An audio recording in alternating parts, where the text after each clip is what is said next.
Okay, let me bring the game up.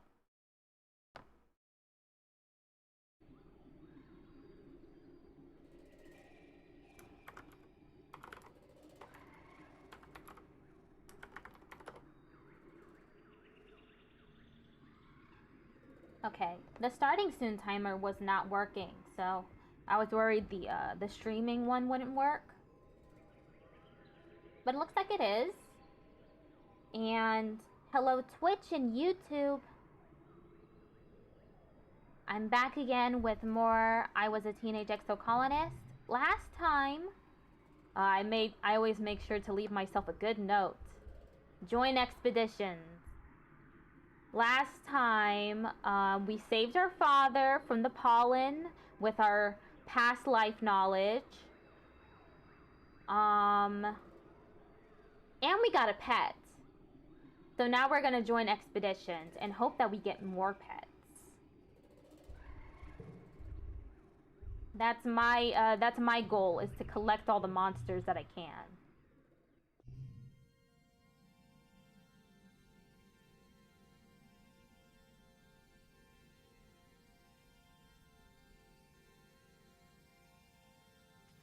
Okay.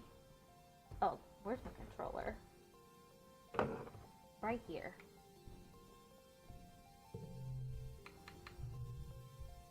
Survey the plains.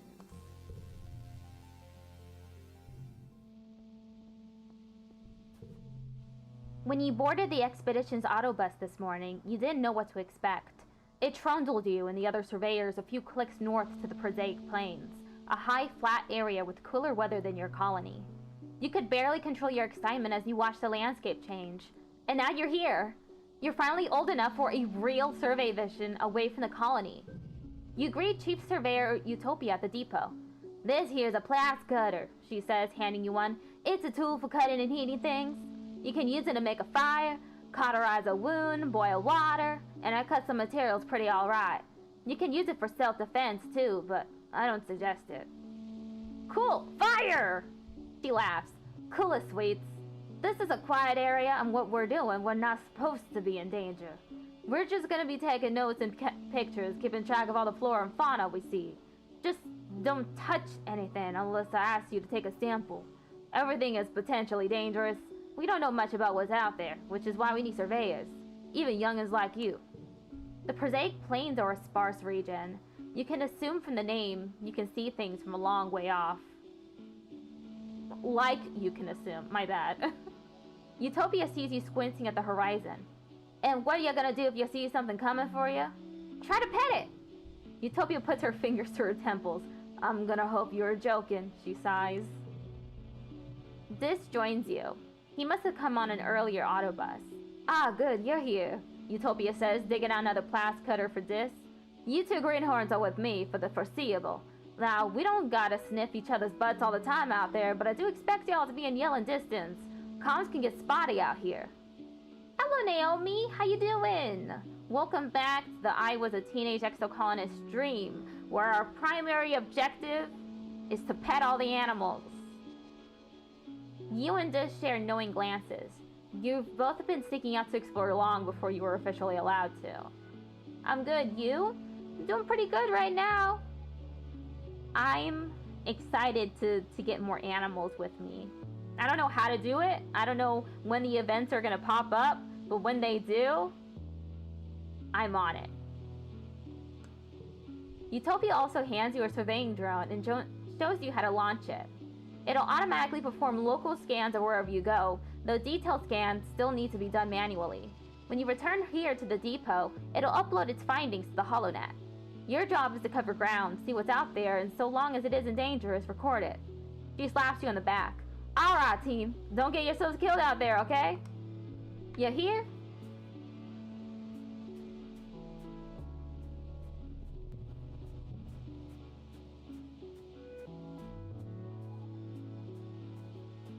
Ah, it's so pretty out here.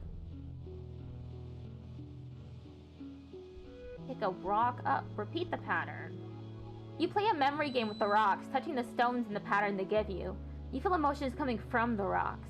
Affection, interest, gratefulness. Somehow you understand. They like the contact. Are they creatures? Don't know. You must bump into Dis. He's being so still and quiet, hunched over and looking down a little knoll. He hushes you and points. Don't scare them! You follow his finger and see what looks like a bush shaking violently.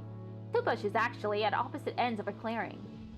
They're bush bugs, he says, fighting over territory. You look more closely through your holoculars.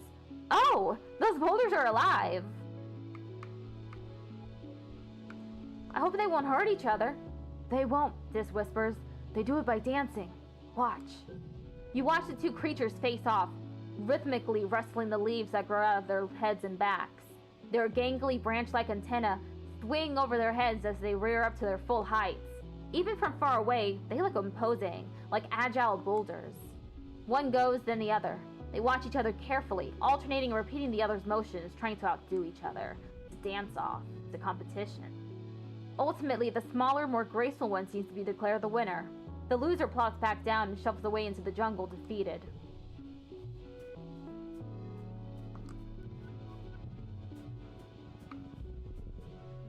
A bush bub's blocking the path, lumbering slowly back and forth between a dense strand of bloop mushes, or whatever those plants are called, and a wide circular lake. It's like it's on some kind of patrol.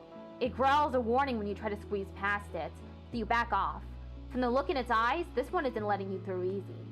Find a route through its territory.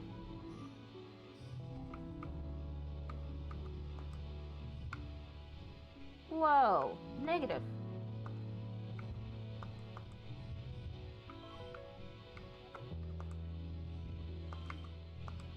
Okay, this one's better.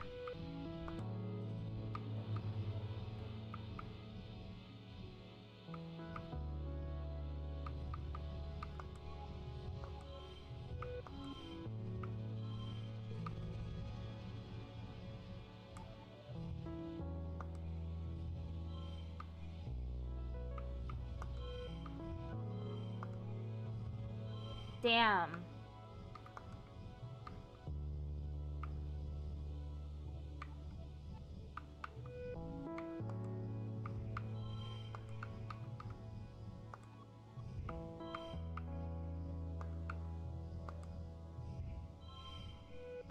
This one's a little better.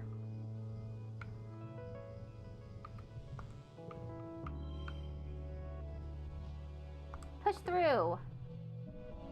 You sneak through the gloop mushes, crawling under them so the bush bub doesn't see you. You nearly get stuck at one point and wonder, what if this has to come rescue you? That would be embarrassing. You find a route through and continue on your way. Damn, too tired now. +5 perception, +3 animals.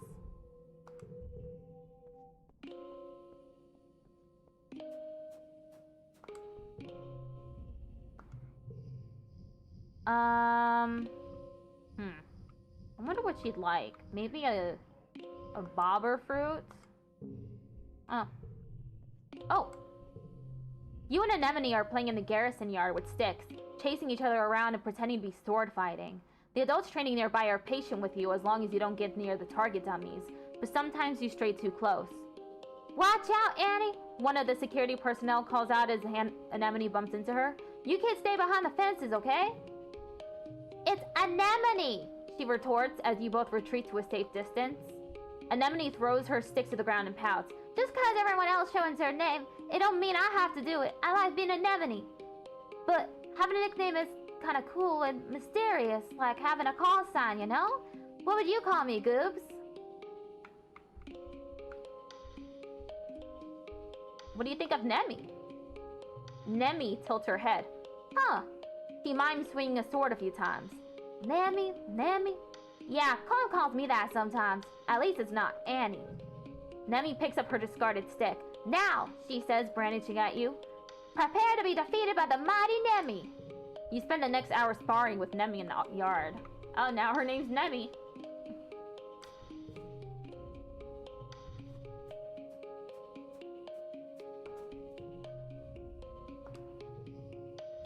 He'd like an egg. Is that an alien egg? Cal exclaims. Wow, wonder what's inside it. If it's still warm, maybe we can hatch it. He lifts it up and scrutinizes it. Anemone's always talking about wanting to get it to eat a big ol' alien egg, he says. If this one's not fertilized, I'll give it to her. Why am I giving them all country accents is the question. This is skipping stones across a flat stretch of rock. Talk to my sister today, he says. Skip, skip. Skip, skip, skip. She's doing some kind of super secret extra credit project in engineering. She wanted to gloat, I guess. He tosses a rock into the air and catches it. Whatever. Likes when people pay attention to her. Here you go. Give him some roots.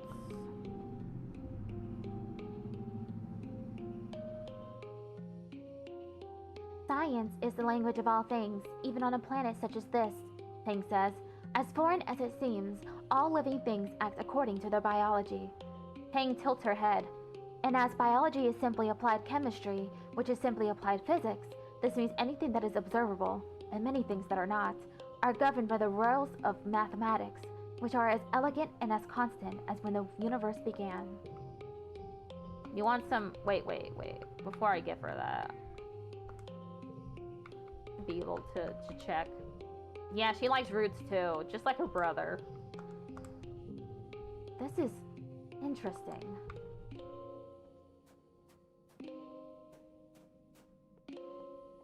Hey, Mars. What does she like? Forget. Yellow flowers. She holds the flower up to look at it. A flower? A cheap gift, but I suppose it would look good in my hair. Thank you.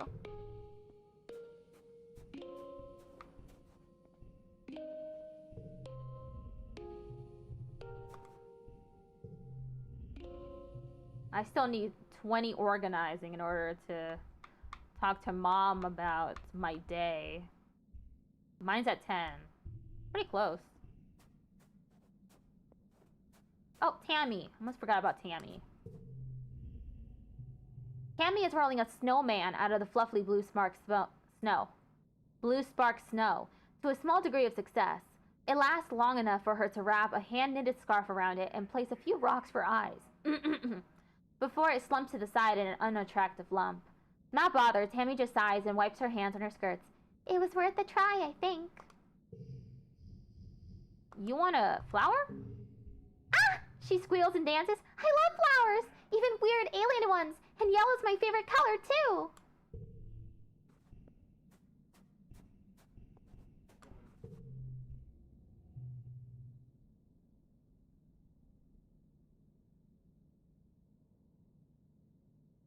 Let's relax on the walls. You've heard Security Chief Red is on the lookout for lookouts. That is, for kids to chill out on the top of the walls all afternoon and count Xenos. Sounds way better than going to class. He gives you a once-over, eyes narrowed. All right, he says, looking over there. Oh, look over there at the end of the field. What does that sign say? Need perception 20 or greater. Read it out loud. You can read the sign easily. It says, if you can read this, your eyesight is 20/20. Huh, what a weird sign. What does that mean? Red nods in approval. Good, you pass. Come back next month and I'll put you on the roster. Yeah, get rid of this one.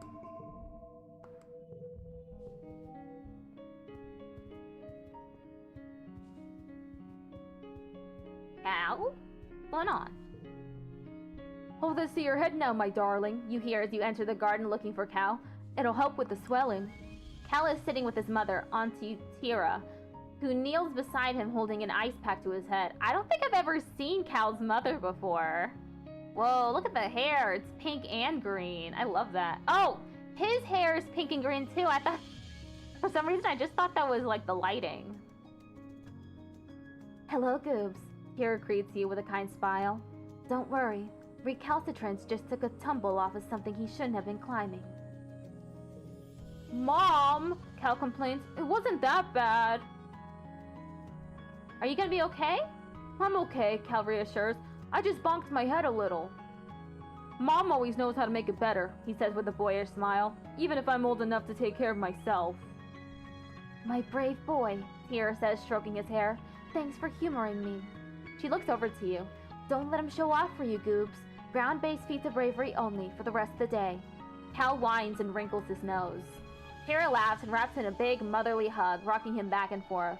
Despite his protests, Hal's eyes close in happiness. He really loves his mom. Aw, how sweet.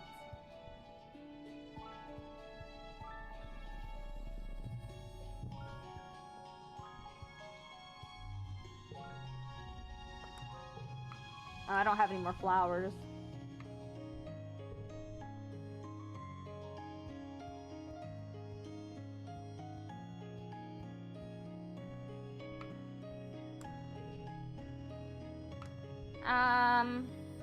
I'll give Tank some more medicinal roots.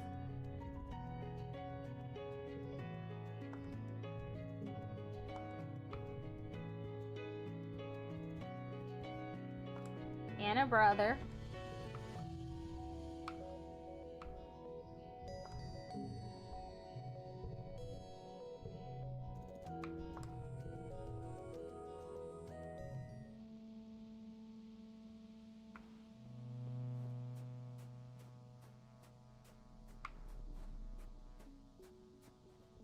Come on, little buddy. Let's explore. Look, it's another flower.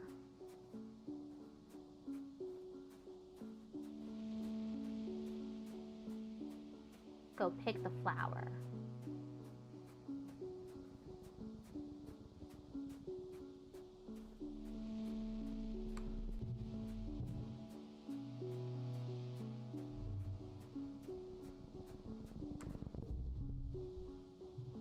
Blast your way through the dead bushes.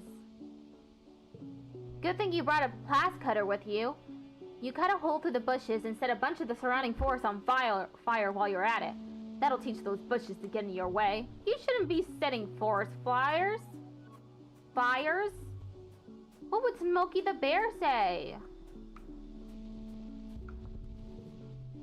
There's not much to find out here, but the peaceful atmosphere is great for contemplation.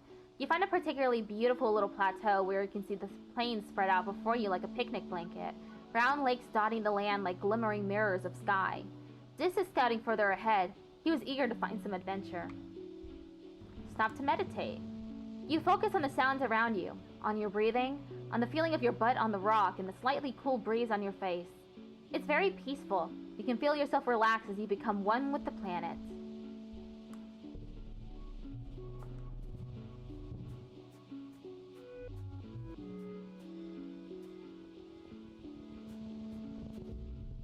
You're crossing a clearing when you hear a terrible cracking, pounding sound. A bushbub bursts through the tree line, barreling straight towards you. Whatever's making a bushbub run, you're pretty sure you don't want to be on the business end of it. Bravely stand your ground. Yeah!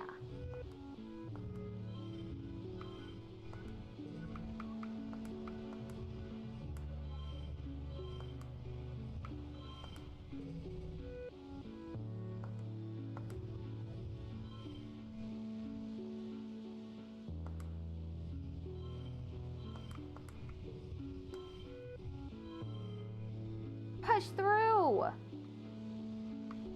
Or would it... Nah. Push through. 35 stress. The creature pounds past you, its powerful stone-like gorilla arms smashing the ground. It doesn't even seem to see you and goes around you without even looking at you. You look around, but there's no sign of whatever motivated the bushbub to run so fast. At least that's something to be grateful about. You stop to watch a herd of shaggy, purple-furred animals slowly meander down a slope. You've never seen them before. Study them.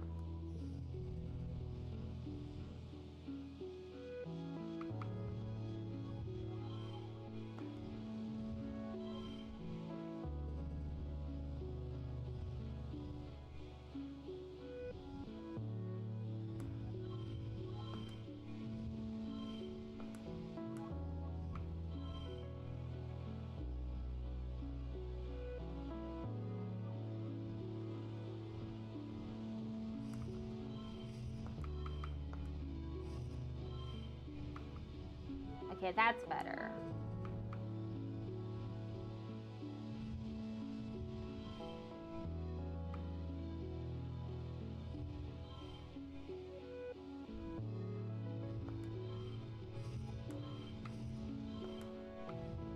through. 5 stress. -2 kudos. The creature's fur is like grass, so they must be a kind of photosynth, an animal that gets part of their energy from the sun. They couldn't be arborescent photosynths. Bush bubs, because they've got branches growing out of their heads and backs. You check your survey journal. It says bush bubs are common here, but they're smaller solitary creatures. So, nope. And they're too small to be balneal photosynths, who don't usually leave the water. You found a new species. Okay, we're gonna call them the sunbaskers this time. Naming things is hard, so sunbaskers will have to do. You log your discovery.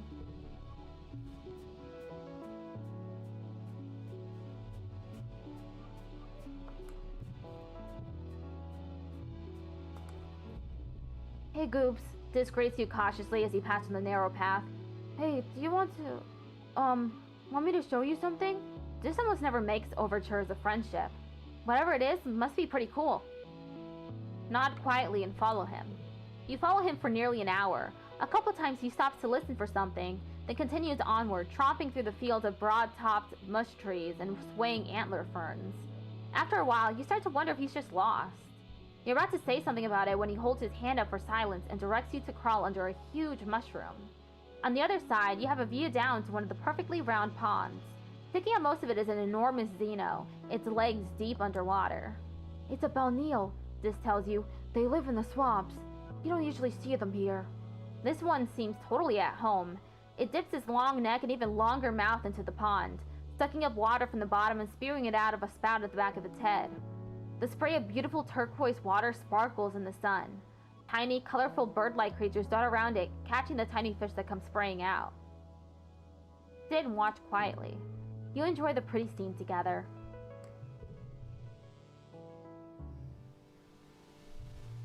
+3 perception, +1 animals, +1 friendship with Dis.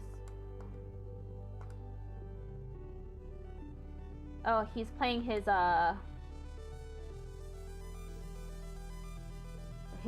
game where he makes fun of Mars.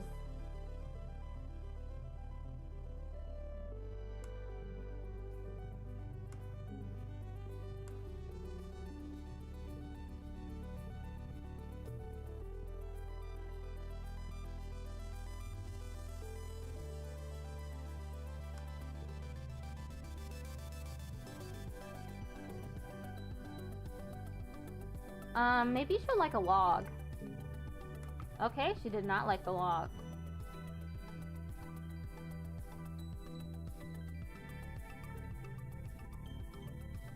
Here, have another egg.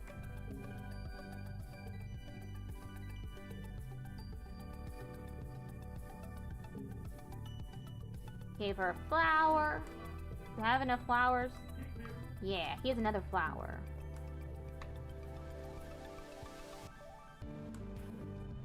Hello, Goops! Tammy bounds over to you. I have a present for you! She presents you with a gift. It's wrapped in homemade wrapping paper, scribbled with hearts and flowers. Open it, she says, bouncing on her toes. You open the gift and pull out a handmade stuffed animal.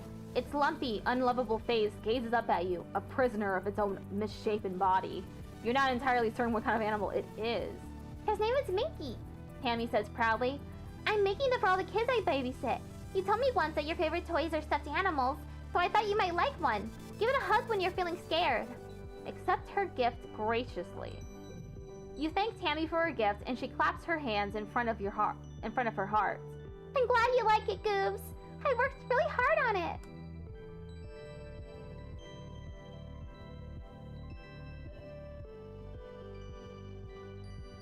Do I have any roots? Oh wait, I can't give her another gift so soon.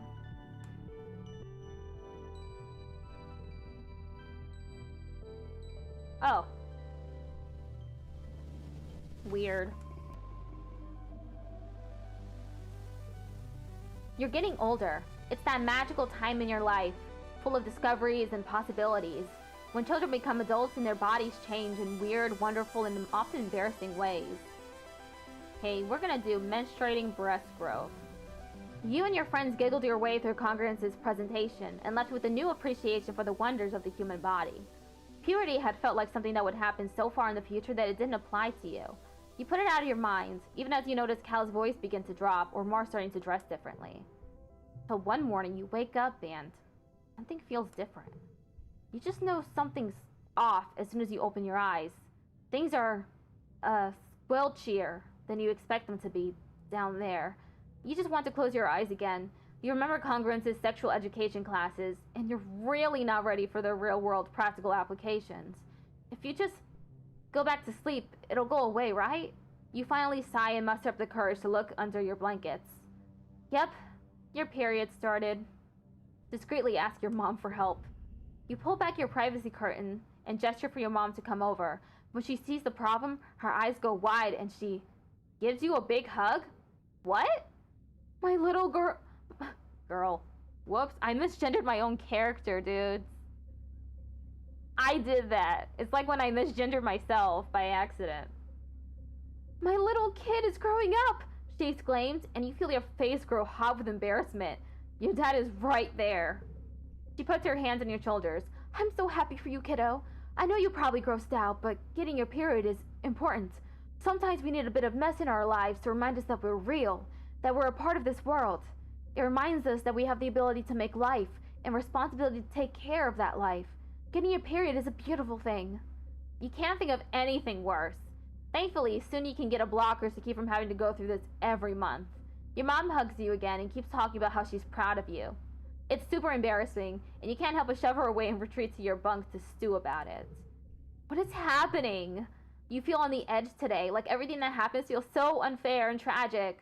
Like you want to punch stuff and then cry about it. Like you want to be left alone, but you also desperately want attention. It feels like a fount of new energy is starting to bubble up inside you. Dangerous, uncontrollable energy. Welcome to puberty, goobs.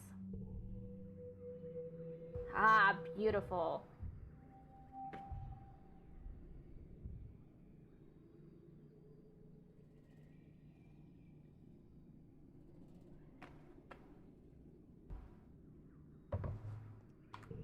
Next month.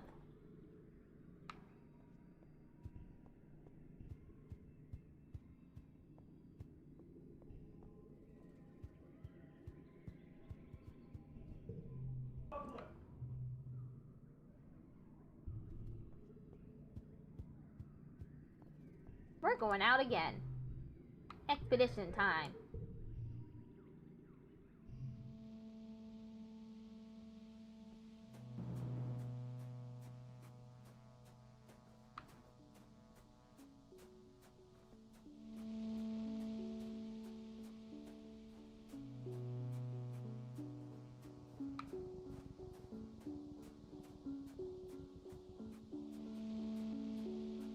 Come on.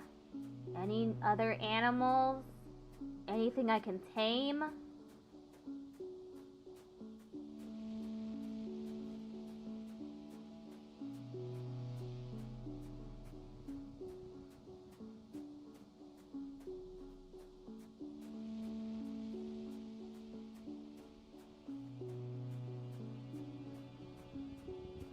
Okay, going through this. One of your jobs as a surveyor is to document the flora and fauna through photographs. You've spotted a small animal in the crook of a tree. It's so perfectly camouflaged, you can only really see it when it breathes. You've got a camera built into your HumbleBundle, but it's not equipped to capture difficult shots like this. You'll need to put in the work. Try to get close.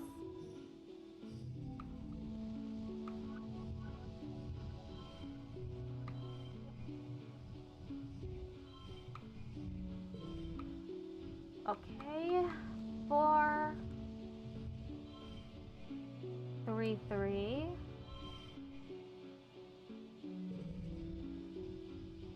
5, 4, 4, 2.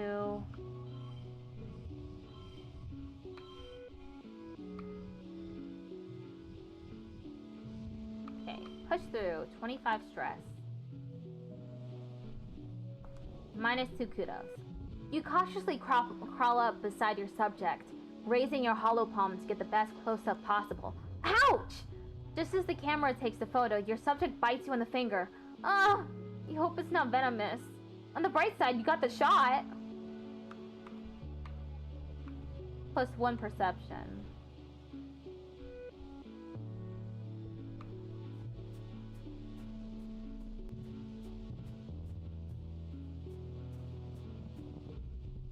It's a cloudy day. You hear the crash of thunder from somewhere nearby. Loud. Sounds like it's getting closer. Suddenly, a massive, impossibly tall something punctures the low clouds and slams into the ground ahead of you. It's as tall as a skyscraper and 1 meter wide, covered with chitinous bone like an insect. You think it might be a leg? Another crashes down, then another. The creature's body must be up in the clouds, so high you can't see anything but the legs. The first leg lifts again and moves toward you. You're in shock. Your body simultaneously screams at you to stand still and run. Stay calm and analyze its movements. You watch the clouds, and as the next leg breaks through, you dodge it. It slams down when you'd been with enough force to crush a boulder to dust. This creature is so unbelievably massive, you're like an ant to it. As it passes overhead, you marvel at how such a thing could even exist, and hope it never wanders any closer to your colony. New park! Upgrade pet cards via relaxing in the park. Ooh!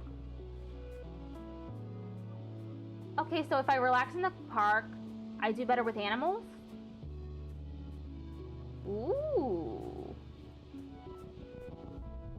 A series of small circular pools chained together to form an impassable body of water. You don't see an obvious route through, though the path does continue off in the distance on the other side. Look for a place to cross.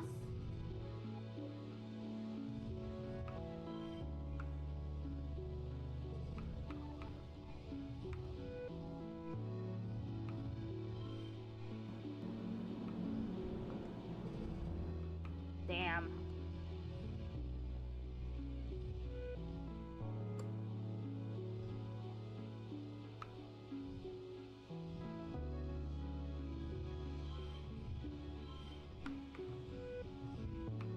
Push through. 35 stress. There's a narrow place where 2 pools meet that you think you can leap over. These little ponds look too small to house anything really dangerous. You hope. You approach the water's edge. Leap of faith! You make it over the narrow gap. Nice! You feel empowered. Damn. +3 perception, +1 animals, +1 friendship with this.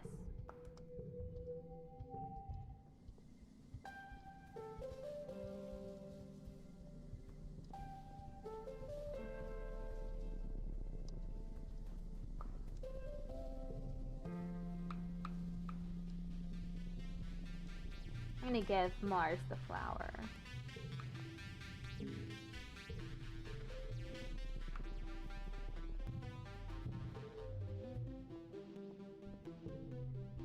Let's relax in the park. You and Cal walk through the park, a special place set aside for growing ornamental planets. Entire planets are growing in this park. It's actually incredibly impressive. Ornamental plants from Earth. It was grown from a precious seed bank, preserved for over 20 years aboard the Stratospheric before your mother started planting them here in Grutumna. Almost nothing here is grown for food, though many of them are technically edible. So green here, Cal says, stopping to smell a bush of fist-sized red flowers with velvety petals. Wow, they smell so sweet. My mom worked really hard on this. Your mom brought these flower seeds from Earth, and somehow found time to cultivate them even though there was so much work to do on the farm. It just goes to show that there's a lot about your mom that you still don't know. So peaceful. Cal breathes deep, a funny smile on his face. It really is. This is one of my favorite places in the whole colony. You can really feel the love in every plant. One pretty white flower in particular is flourishing here. The Ostrantia, your mother's favorite. It seems to be growing faster than even native plants do, covering the paths and bluffs with tiny white stars. You practically have to push clumps of it aside in some places just to make sure you don't crush any. Good thing it's so beautiful. Forgetting our first steps. It's Vertumnalia! Time for speeches, games, and feasting. You stare hungrily at the feast table. Sure, it's mostly soy rations, but it's still more food than you usually see all the time. All at one time. There's some watato pods and some roasted slabs of fungi, and a few dishes of earth vegetables from the greenhouses. You try to sneak some food before the speeches start, but Chief Engineer Instance catches you and smacks your hand away. Your mom gets really mad at her, and it causes a huge yelling match.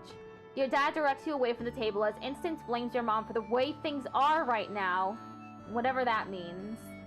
Your dad passes you a soy sweet to keep your tummy busy during the speeches. He's the best. Governor Uticott takes the stage and manages to calm everyone down. Welcome everyone to our 4th Virtunalia celebration, she says, speaking through a maxophonar. Her voice has been getting weaker lately and can't reach across the square the way it used to. I'm proud as always to stand before you as your governor and to celebrate another year of peace and prosperity on this beautiful planet. Utica steps aside, wobbling a little as she walks, leaving Seek to complete the annual formalities. Your mom steps forward. Before we get to the feast, I'd like to thank our cultivators for their hard work this year, she says. As you know, we lost our hydroponics and microbial soil during the wormhole accident. It has been difficult to grow anything in Vertumnan soil without them, so our output isn't where it should be. I'm sorry.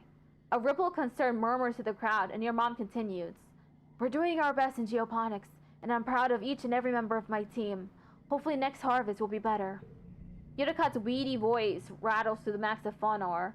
Thank you, everyone! Let's get on with the games! The crowd packs away the chairs as the children gather in the square. Which competition do you participate in this year? We're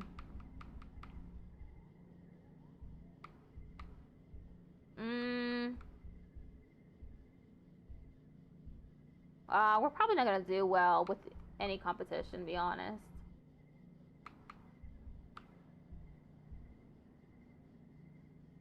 Okay, let's try the bot quadrathlon.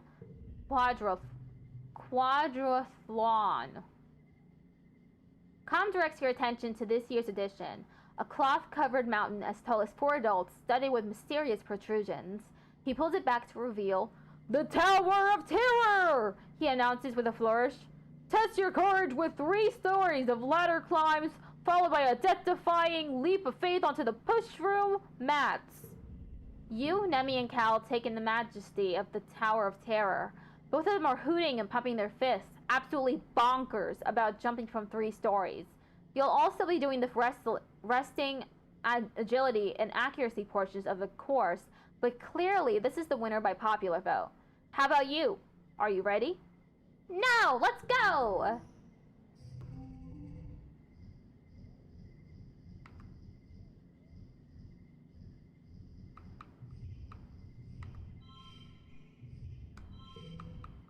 Five, 2, 2. 4, 4. 2, 2.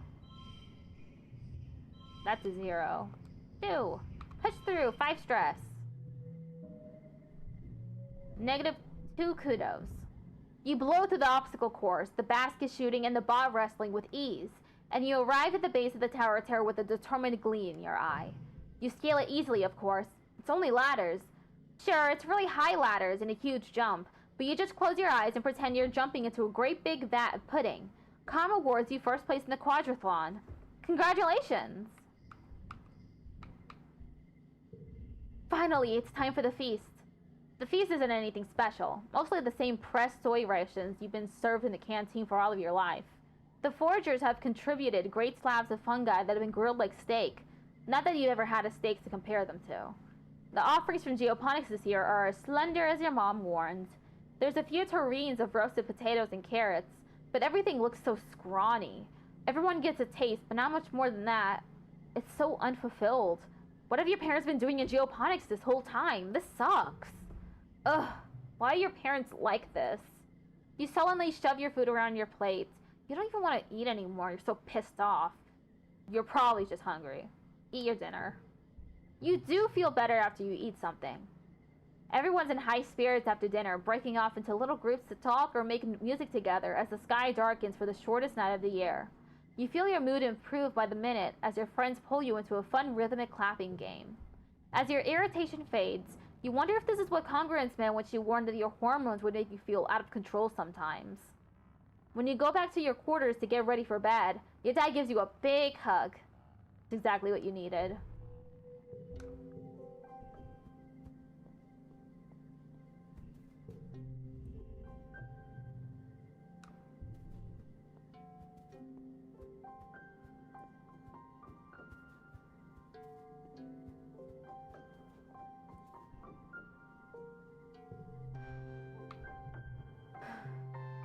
Okay, we got 3 events remaining.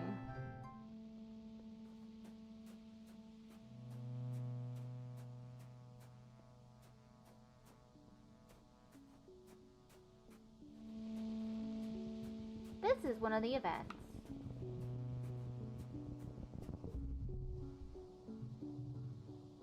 Let's take a break and play in the spark snow.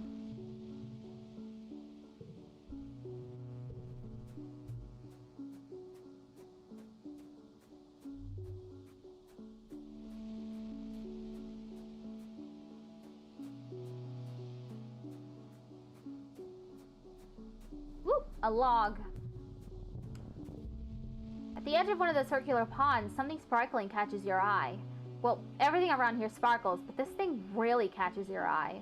The water in the little lake is deep and milky though, and you can't see the bottom. It's completely still, almost too still, and so perfectly circular. You remember you've been warned about getting too close to these pools. Bravely approach the water.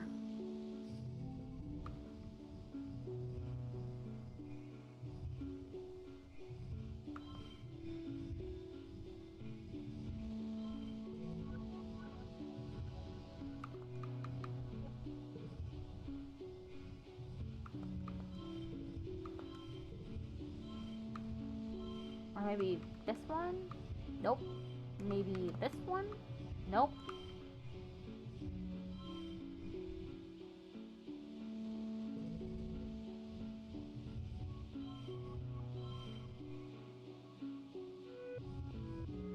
Win! You aren't scared of some ponds, or whatever might live in it. You march up to the edge, keeping your eyes on the shiny prize, and paw around in the snow looking for that shiny whatever it is. Looks like it's a pretty crystal, just sitting on the ground. Hit find.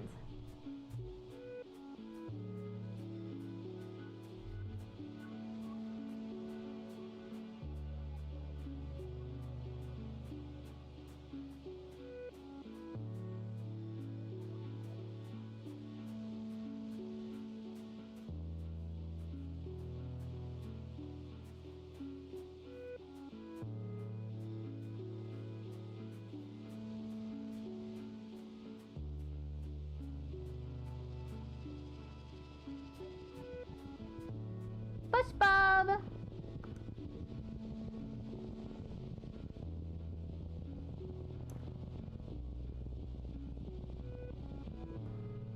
You hear Dish shouting from nearby to come quick and look at this! You meet up with Dish on a curiously clean part of the path. There's no twigs, pebbles, bits of grass, or the ubiquitous dorps, moths, scales that litter this area. It almost looks like it's been swept clean.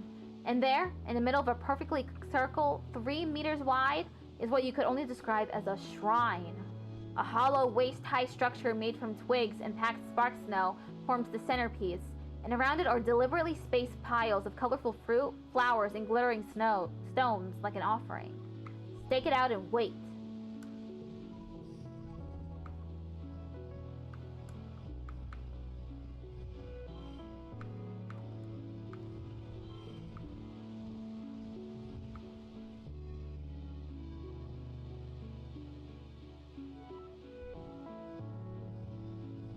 Oh, it still does it.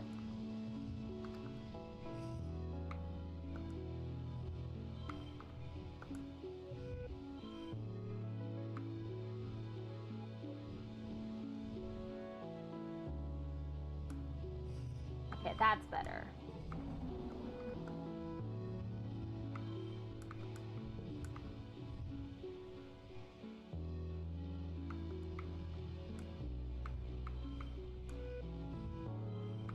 Push through, 25 stress. You hang out for hours, but don't discover anything, except how boring an idea this was. This takes a nap. You're almost falling asleep when something shuffles into the clearing. It's a bush bub. It crawls slowly along down the path. It stops to pick up a pop flower. It stops to pick up a stone. When it arrives at the shrine, it carefully places the flower in the pile of flowers, and the stone in the pile of stones. Then it picks up the stone and repositions it. Just so. You wonder if this creature is somehow religious? Or is it trying to attract a mate with this little show of decor? There's so much you don't know about the animals that live here. Keep exploring.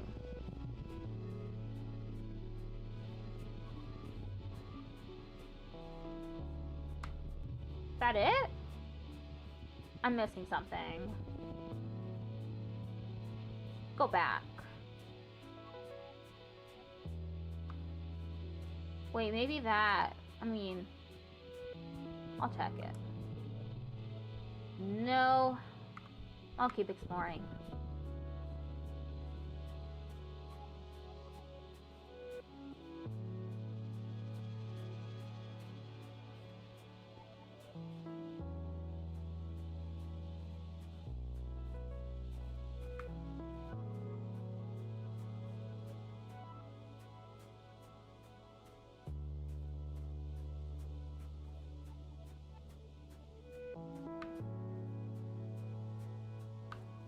Probably something at the very beginning that I missed.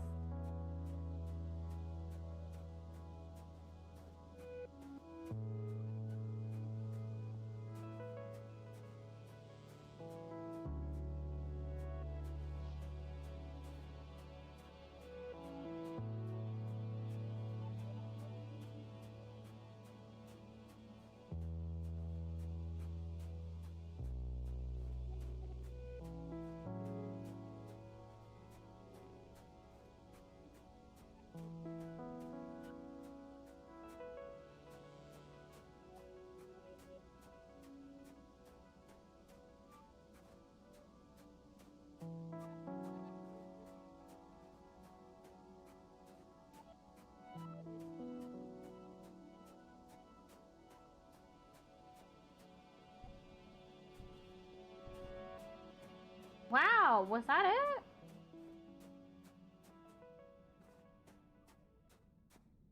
I guess so.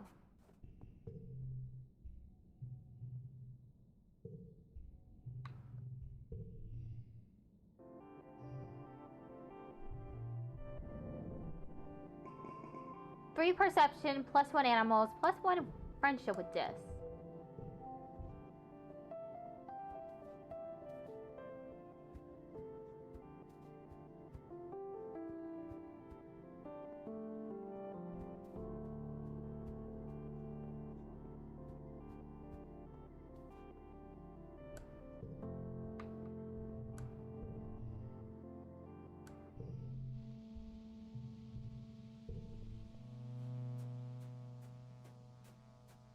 Wait, I came back here, but I didn't even check to see.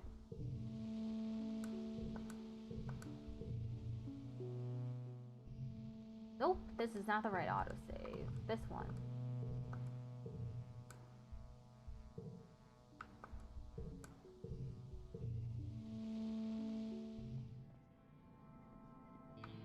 Okay, now we check now.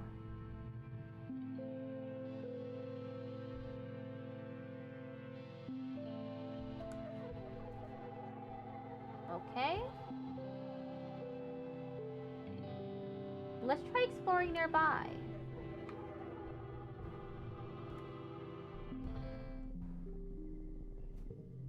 Utopia is working near the gates.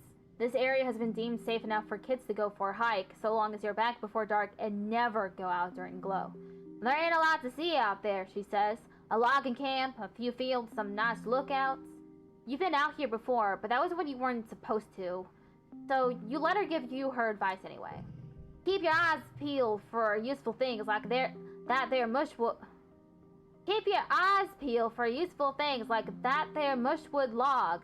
She points to a light, sturdy piece of wood by the side of the road. Lumber carrier must have dropped it.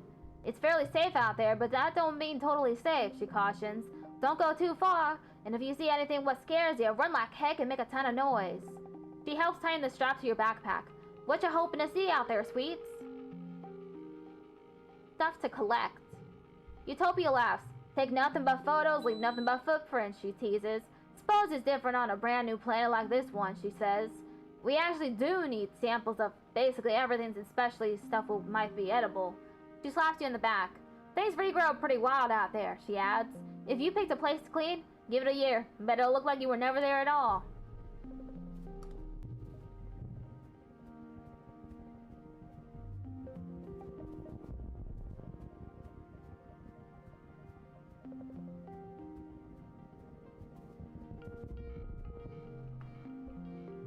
Hike up.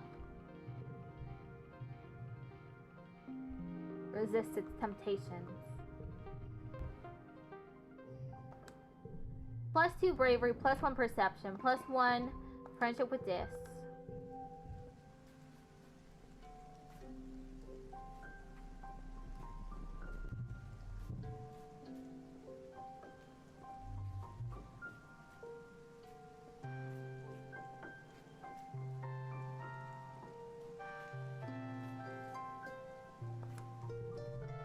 Relax in the park. You play with your Ricky Squidly Peterson, hanging out with them just outside the walls. It's uneventful, which is exactly what you needed. You try to teach them some simple commands. Stay, follow, speak. It's adorable watching them tilt their head from side to side when they're trying to figure something out. They don't seem to really get it, but you get the impression they're trying. You quickly realize the Ricky must be named after the sound they make when they're happy. A whirring, clicking noise. For a weird spider tentacle creature, it's really cute.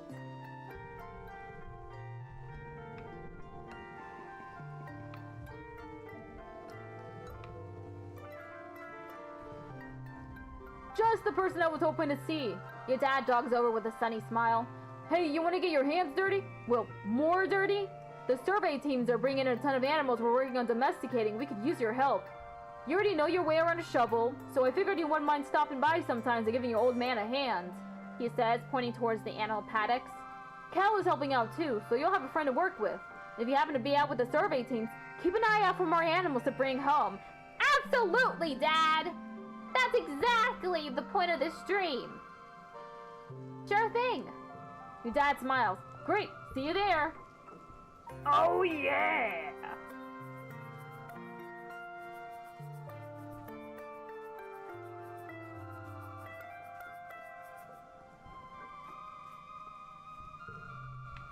Pen the animals. You meet your dad by the animal pens, fresh and ready for your first day at your new job. Your dad laughs at your clean clothes and your scrubbed face. Oh, Pumpkin, I'm sorry to tell you that you're a little overdressed for the position, he chuckles. You're gonna get dirtier than all heck today. Go on, put on these overalls and let's get to work. You change and follow your dad to the flow-cow pens. He rubs their noses as he points out their names.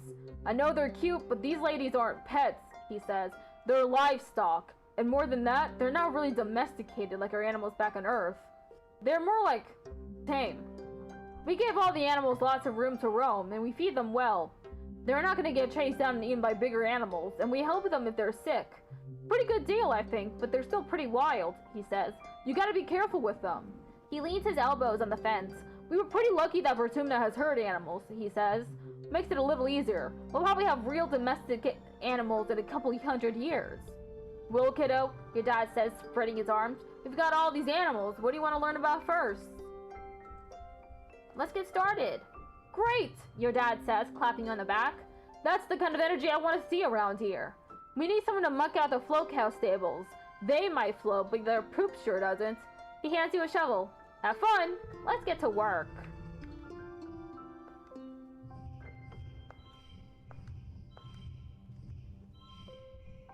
Oh, wait.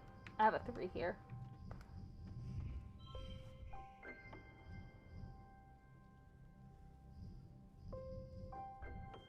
Push through. +5 animals, +2 empathy, +10 kudos, +10 stress, +1 friendship with Cal.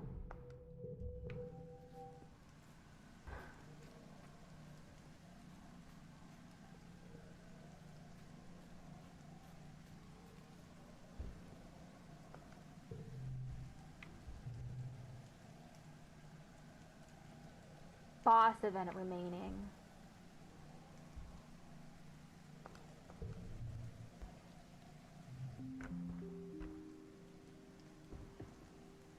Let's go check out these events.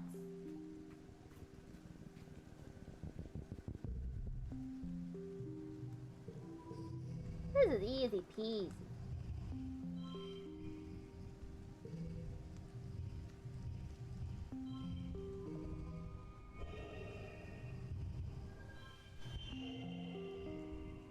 Super goal! -2 kudos, +2 perception.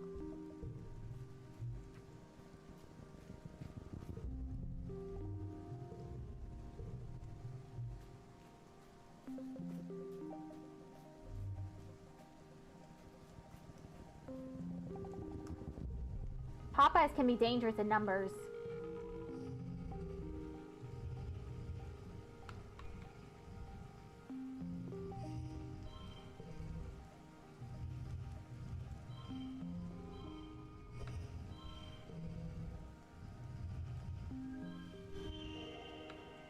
Win! +2 toughness.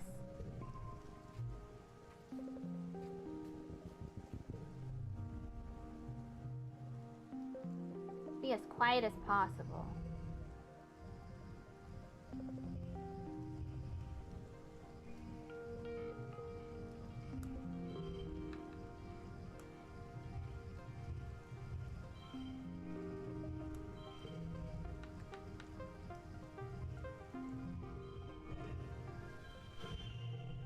+2 perception.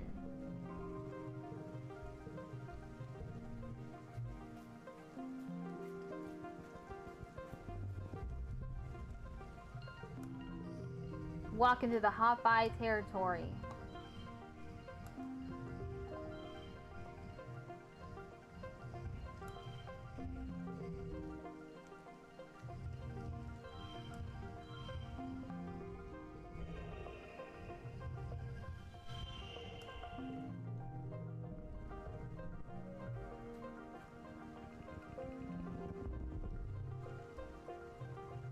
Offer to help. The loggers are grateful for your help, even though teaching you how to log does slow down their whole process. When they're done babysitting you, they give you a piece of wood and tell you to take it back to the colony for them. +1 to physical cards. Ooh. You find Dis sitting on a large flat rock on a hilltop, eating a sandwich and looking totally at home far away from the colony walls. Join him quietly. You sit down next to Dis and get out your own lunch. Some soy cheese cubes and crackers from the cafeteria. You listen to the jungle sounds and think how nice it is just to be free and in the open, and not confined to a tiny box hurtling through space. Then quite out of the blue, the rock you're both sitting on stands up and starts to walk down the hill. Oh, okay. You crouch and look over the edge of the walk. You're a couple meters off the ground, balancing on spindly legs like a spider's. 8, 10 of them, evenly spaced. You realize the rock also has eyes at regular points, which you'd be mistaken for shiny black pebbles embedded in the stone. One of them swivels up to stare at you. You gulp and try not to scream. Dis gets shakily to his feet, trying to keep his balance as the creature under you slowly clambers forward. He grabs your hand to help you up.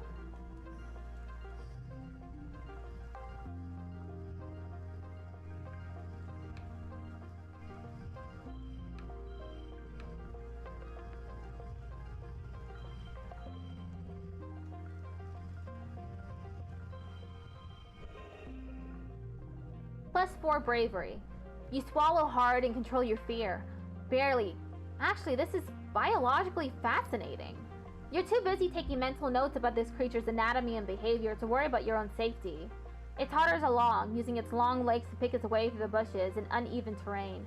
It must have had its legs curled up under its body earlier, to perfectly camouflage itself as a rock.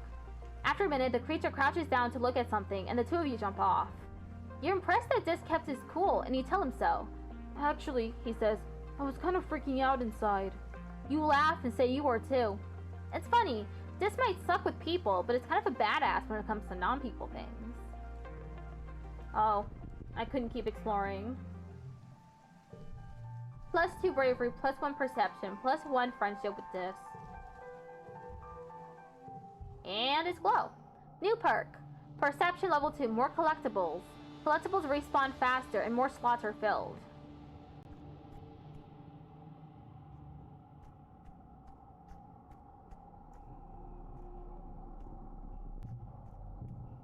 Gonna hang out with my animals. Relax in the park. The geoponics domes are a comforting beacon of light during glow. While everything else is throwing off an unsettlingly alien light, the domes are stable, dependable, human. You like spending time in them, tending to the seedlings that will be transplanted into the fields and pollen.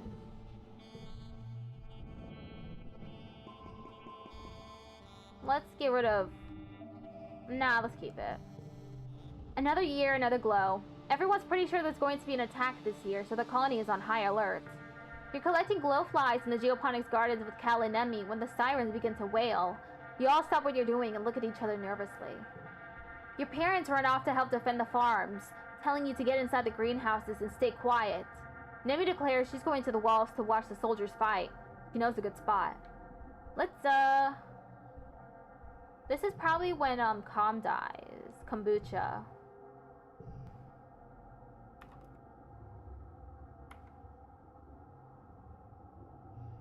Let's help defend the gates. You scramble down from the walls and are immediately faced with a seething wall of hop eyes. You kind of thought there were only a handful of these usually peaceful creatures in previous years, but there's swarms of them now. And not just hop eyes. Once your eyes adjust to the chaos, you can see large creatures that look like walking bushes, these wild centipede-looking things with long spider legs, and at least one giant mini-eyed thing that's hovering clear off the ground, defying gravity. They all seem to be incited into a frenzy, attacking everything in sight and trying to get through the walls. Dark and chaotic. Ad break starts in 1 minute. Calm sees you through the fray. "Goobs!" he shouts. "Get to safety!" You're suddenly not sure this is a good idea. But then you look up and see Nemi shouting encouragement from up on the wall. Damn. Okay, well he's gonna die. I'm gonna fight bravely.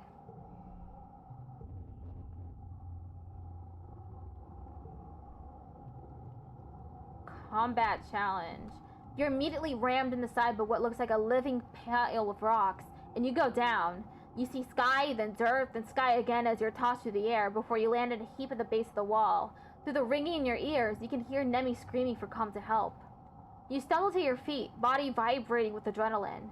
You can feel blood trickling over your face, and it hurts like someone stabbing you in the chest when you breathe. Calm rushes over and sends bolts of energy coursing from his stun gloves to the creature, but being mostly comprised of rock, it seems unfazed. It does, however, swing its head to look at him, giving you a chance to flee. Be a hero anyway, even though this combat challenge is impossible.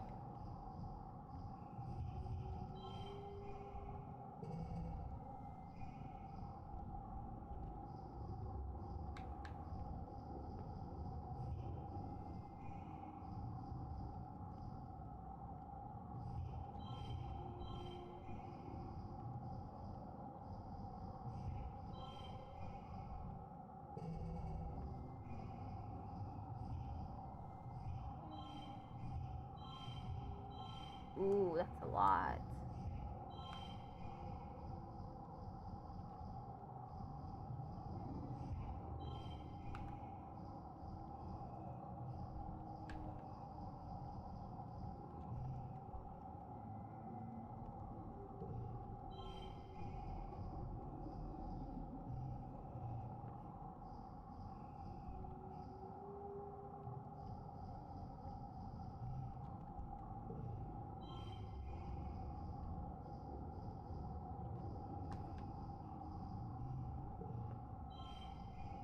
Man, how many logs I have left?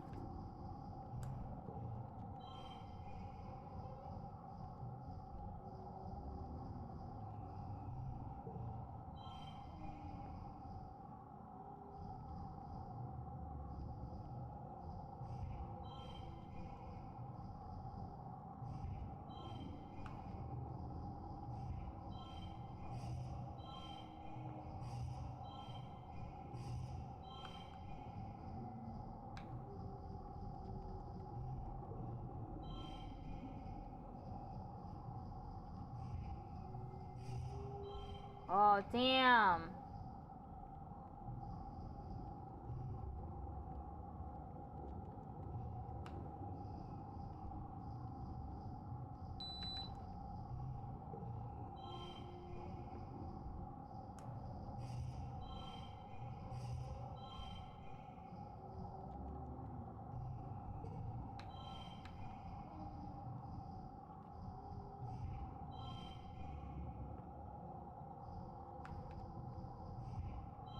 Damn it! I'm at 43.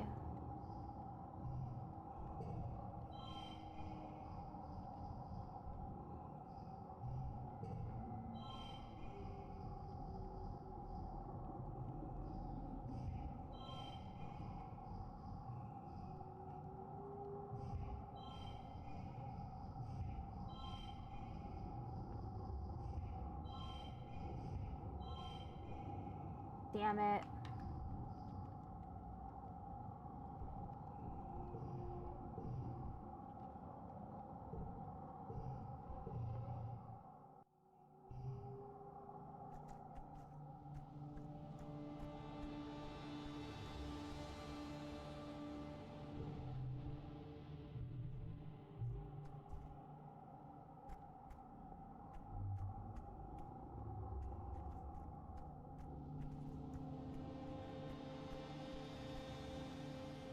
Yeah, there's nothing else I can do. I guess I'll just have to try again. Let's go play with the animals.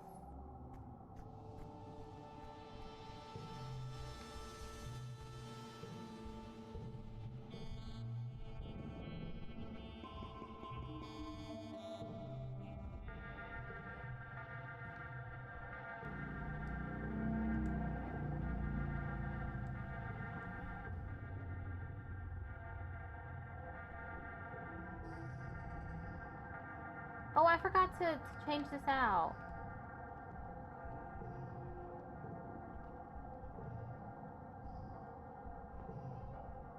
Gear.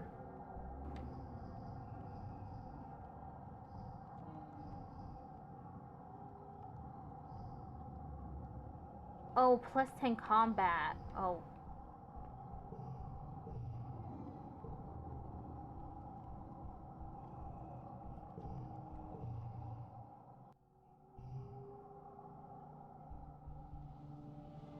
Okay. Collect, gear.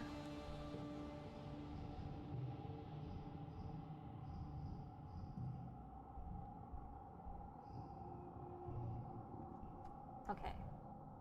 Should be good now.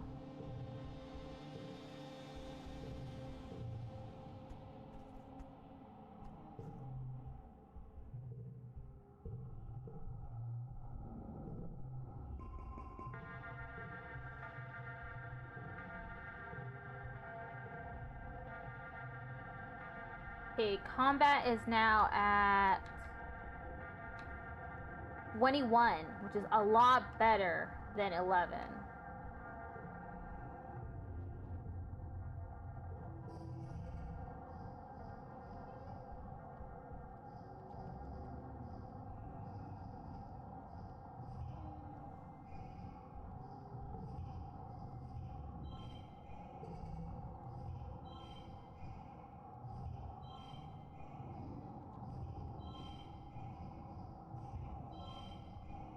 Okay, this is the last round.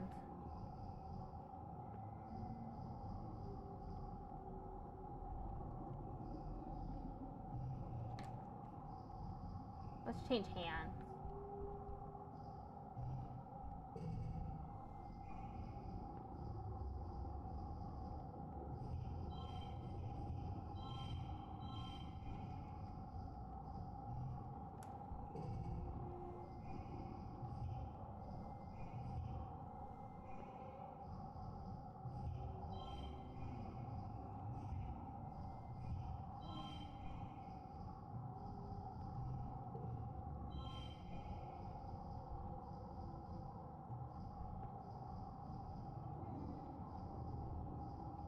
Okay, let's just keep drawing cards.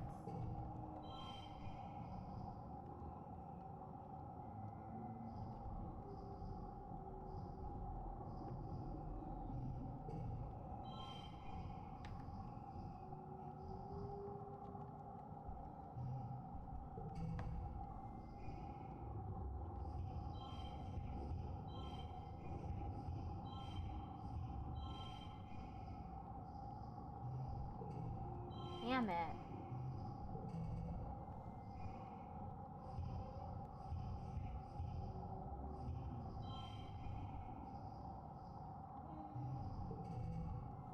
Oh, this is worse.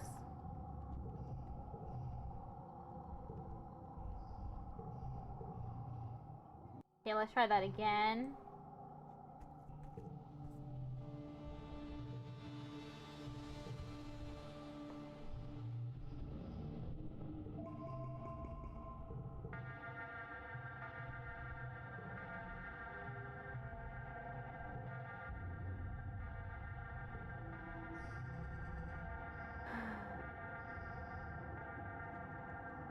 Possible challenges killing me.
Well, that was as good as it was gonna get.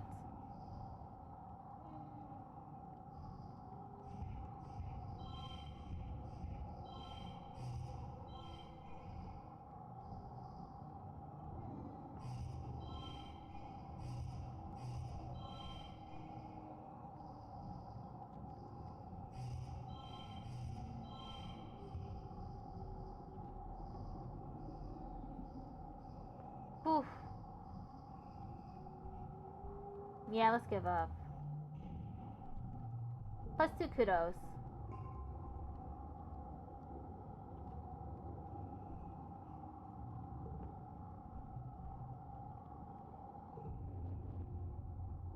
Oh! Your broken body is leaking like a garden hose, but somehow, you manage to improvise a spear out of a bit of rebar from the ever-present construction and throw yourself at the gargantuan creature. You and Calm duck and weave around the monster, him getting his attention and you jamming your spear into his armored body, looking for weak points. It seems impossible. The thing is all rock. You can feel yourself beginning to lose hold of reality, your vision fuzzing out at the edges. Finally, Calm yells, "There!" as it roars. You lunge for its snap-jaw mouth and jam the spear in and up. There's a terrible moment when nothing happens, an inhalation of fate, and then the creature tosses its head and you with it, flipping you into the air and into its mouth. Like a frog being eaten by a turtle, your legs kick in the air ineffectively as it tries to grovel you down whole. It's dark in here. Not a very happy place. You're mercifully wrenched back out again before the acidic grinding of its gizzard causes you to lose consciousness entirely. Calm drags you away as a fresh group of soldiers tries to drive the beast back out of its colony.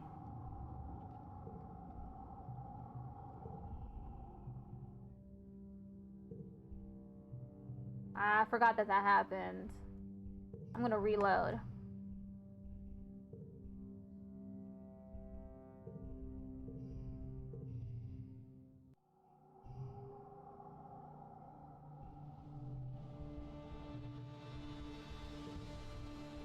I'm setting it back to animals.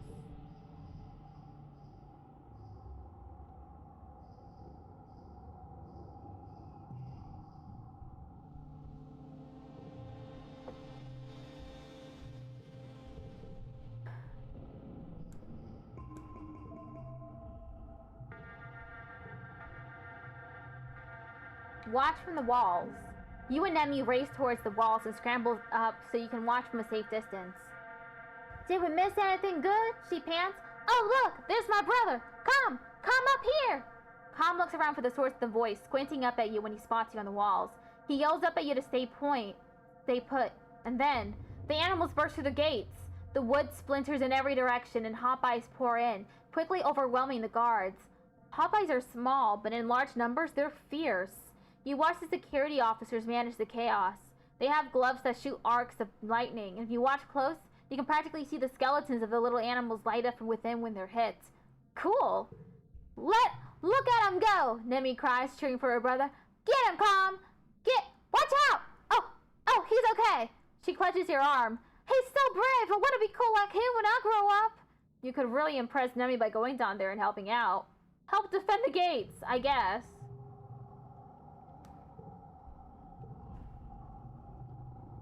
Yeah, that's Roy. Calm's right. This is no place for a kid. You turn tail and flee back to the safety of the walls. Eventually, the defense forces manage to push back the creatures. The rest of their broken forces flee back into the wilderness. You and Nemi slip home before you get into trouble. -2 friendship with Anemone.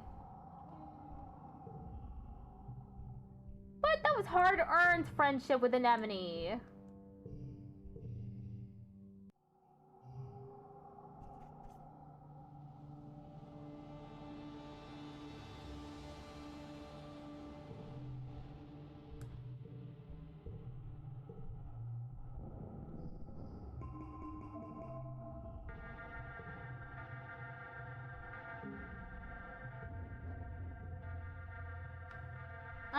Maybe if we go with Cal, actually.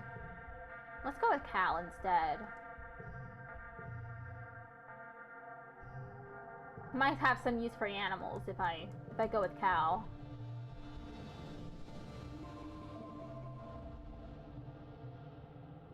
Man, this section got me fucked up. Get inside and stay quiet. You and Cal do as you're told while Anemone heads for the walls. You manage to push a trunk of gardening supplies across the door. They're automatic doors, so it won't stop them from opening, but at least it'll buy you a few more seconds to run away if something tries to come through. Cal looks up at the glass ceiling and walls. If they come through the door? He mutters. He shows you a good hiding spot, and together you curl up and try not to make any noise. I just hope nobody gets hurt, he mutters, hiding his face in his knees. After a while, the all-clear rings through the colony. You and Cal come out from your hiding place and creep back outside. In the distance, you can see 2 of the largest fields have been torn up. Cal shoots you a worried look, and you go back to collecting glowflies in silence. You watch your mom and dad survey the damage with grim, tight body language. And then they're discussing whether the attacks are planned.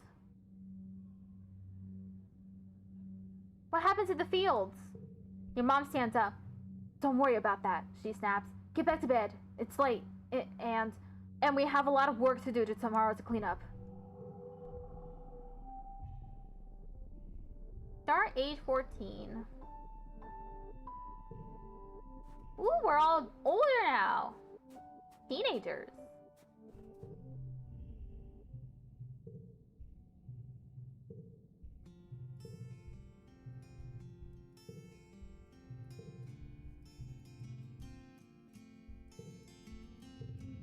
Spending some time with this.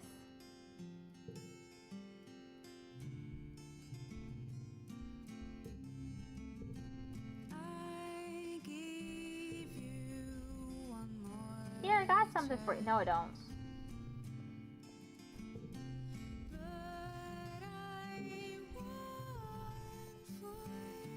Hammy! Oh, she got older! Oh, that's so great that she's alive. So she gets a chance to grow older. Hammy is helping one of the children learn to read on her holopomp.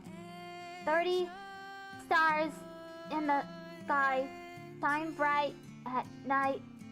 Wonderful! You're doing great! Hello! How you doing? We just became a teenager. Look at Tammy! She looks up at you and smiles. Hello! Do you need something?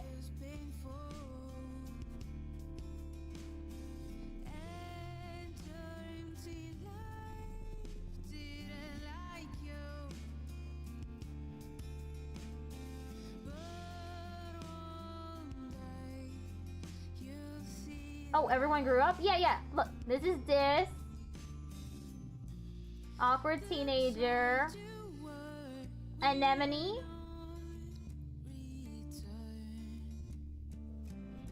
Tangent.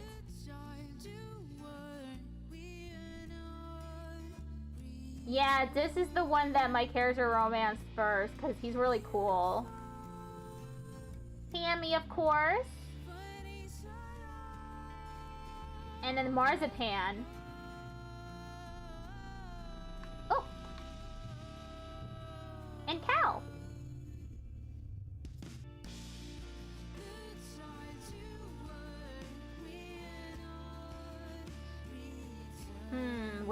Where should we go? Let's go tend to the animals.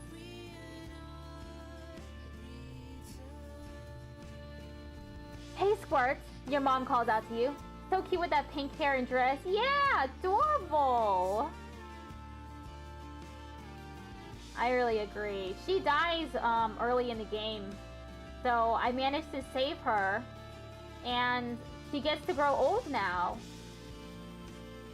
Hey, Squirt, your mom calls out to you. Don't you think it's time you started to think about what you're gonna do when you're older? You look at her in confusion. Isn't she always telling you to stay in school? She chuckles. You gotta think about it sometime, kid. How about you come join your folks in the farm, if you think you're up to it? I'm ready! Your mom claps you on the back. Ooh, she's just as strong as she looks. Great, she says.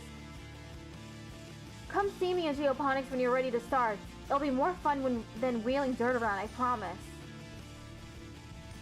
I'm glad you saved her. I saved her? Yeah, me too.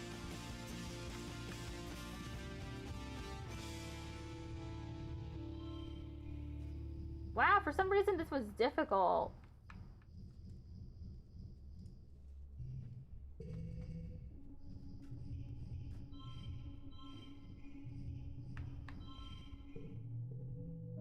Plus 5 animals, plus 2 empathy, plus 10 kudos, plus 30 stress, plus 1 friendship with Cow! It's your birthday! You wake from a night of blissfully peaceful dreams. No nightmares, no premonitions, just a pleasant feeling of contentment. You stretch your arms over your head, blinking in the watery, quiet sunlight that seeps through the porthole window. Things are always changing over Timna, but you can't help but feel like things are changing for yourself too. Not just your body, but your mind, your emotions, your future. 14 is going to be your year. Your parents have been working around the clock since the last attack, trying to get the field right again in time for this year's planting. Spark snow has already started falling, and every day they come home complaining about having to clear it. They asked you to ping them when you're awake so you can share birthday breakfast in your quarters instead of sitting shoulder to shoulder with everyone else during breakfast service in the canteen. You fired them a message and lie back in your bunk, watching dust motes float lazily in the light. After a while, there's a knock at the door. It's Auntie Sedent! She sweeps into your room in a bustle of skirts and shawls and sits down beside you on your bunk. Oh, look at you, she says. Happy birthday, beautiful. 14 years old. She leans in and gives you a motherly kiss on the forehead. It's been years since she took care of you in the children's creche, but all the kids still call her Auntie and think of her as a close relative. Her sweet baking bread smell is as comforting as it ever was. She sits back and takes one of your hands in both of hers. Goobs, ever since I held you in my arms as a baby, I knew you were so special, so important. You're becoming a young adult, but I want you to know I will always, always be here for you, just like your mom and dad, she says firmly. Thanks, Auntie Sedent. She smiles and tucks an unruly lock of your hair behind your ear. I guess you're old enough to call me Aunt Anne now, if you like, or even just Anne. Now come on in here, Aunt Anne says, spreading her arms wide. Give us a great big hug. You hug her, enveloping yourself in the warm and familiar softness of her. Over her shoulder, you see Nemi standing in the doorway. Well, her hair anyway. She's been growing it out, and there's no hiding it behind a corner. She steps into your quarters. Happy birthday, bud, she says, bouncing on your bunk. Way to get older. Enjoy being 2 years older than me for a few months. Thanks. It's good you're both here, Anne says. Now that you've both been menstruating for about a year, Nemi makes a face and mutters yuck, but Anne continues. You're both eligible for the cessation implant. Among other things, it'll prevent the bleeding and pain and the emotional roller coaster of your monthly cycle.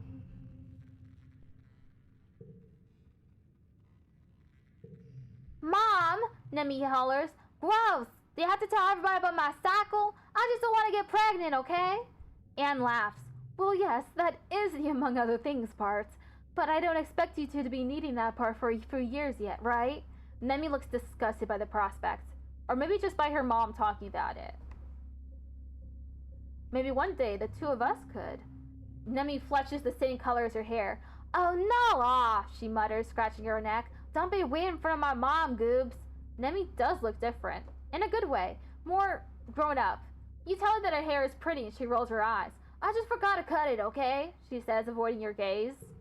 Your parents finally arrive, still damp from the fields, and bring in the smell of crisp, tangy snow on their clothes. Oh look, birthday visitors! Your dad exclaims. Anne, are you staying for breakfast? Anne reaches into her bag and brings out a stack of tiffins. No, thank you, but I brought your order with me from the kitchen, seeing as I was stopping by. She passed her hand one more time. Happy birthday again, Scoobs. You'll always be my baby, even when you're all grown up. Your mom shakes her head as Anne and Nemi leave. Oh, Anne, she laughs, sentimental to the core. She starts laying out the cutlery for breakfast. But I don't know how the colony would manage without her in the children's creche, she says, and points a fork at you. Family is more than the people that birthed you, Goobs, and don't you forget it. We're mid-quiet.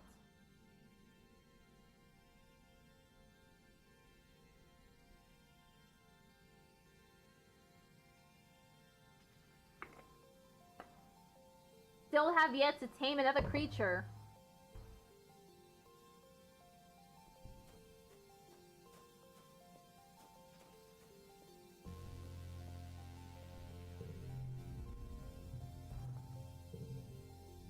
Never mind, I don't got nothing for you.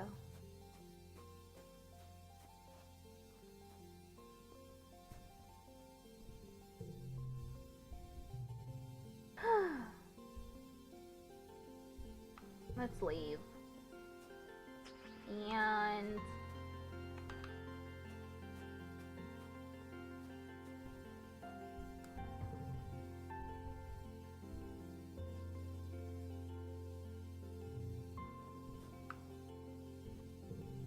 let's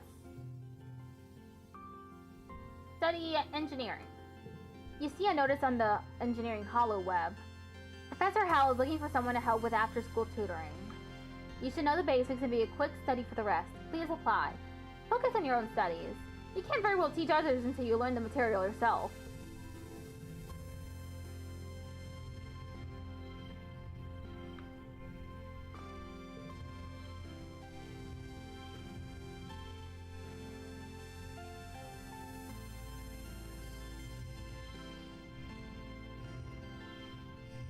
Damn, that fucked it up real bad.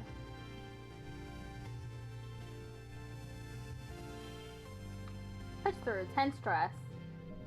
+3 engineering, +2 reasoning, +15 stress, -2 kudos, +1 friendship with tangent.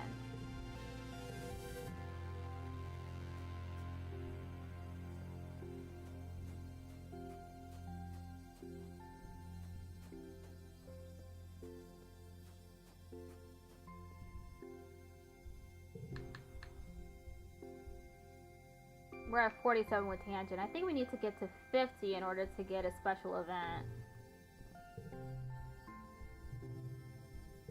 Today in class, you're studying genetic enhancements. Nearly everyone in the class has one, chosen for them by their parents before they were born. And it's all thanks to gene tech, Hal exclaims. Isn't it amazing? The people of Earth almost never had access to this stuff, and we have all the equipment right here in our little colony. Looking around the class, you see an incredible array of genetic modifications. Animal features, enhanced sensory organs, and the like. And there's much more that you can't see. Come on, don't be shy, Hal says, spreading his palms wide. What sorts of things has old Instance been able to do in her lab? Feel free to share if you have one that people can't see. Most kids share the genetic enhancements if they have them. Temperature doesn't bother me, Callie answers when it's his turn. I'm never too hot or too cold. I'm always just right. Someone jokes that Cal doesn't even sweat. That explains why he smells like flowers and sunshine all the time. Tang keeps quiet and skips her turn to share. It's okay to have secrets, Tang.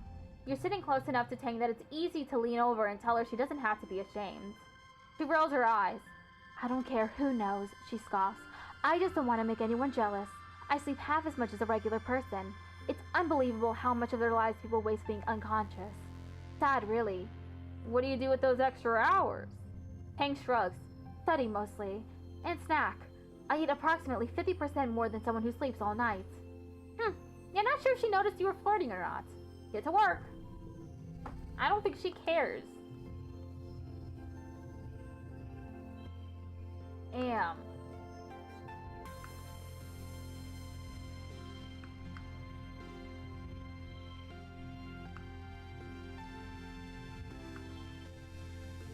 Let's push through. 40 stress. +4 biology, +1 reasoning, +15 stress, +1 friendship with Tangent. You spot Tangent leaning against the wall outside engineering. She's yawning, rubbing her eyes and staring off into space. She's startled as you walk up. Oh, Goops, I was just taking a short break. Yawns are infectious. Join in and yawn too. Did you stay up all night too? She asked. I don't even remember when I slept last night. It might have been a few days ago. You haven't slept in 2 days? More like 3, she replies, then pauses for another jaw-cracking yawn.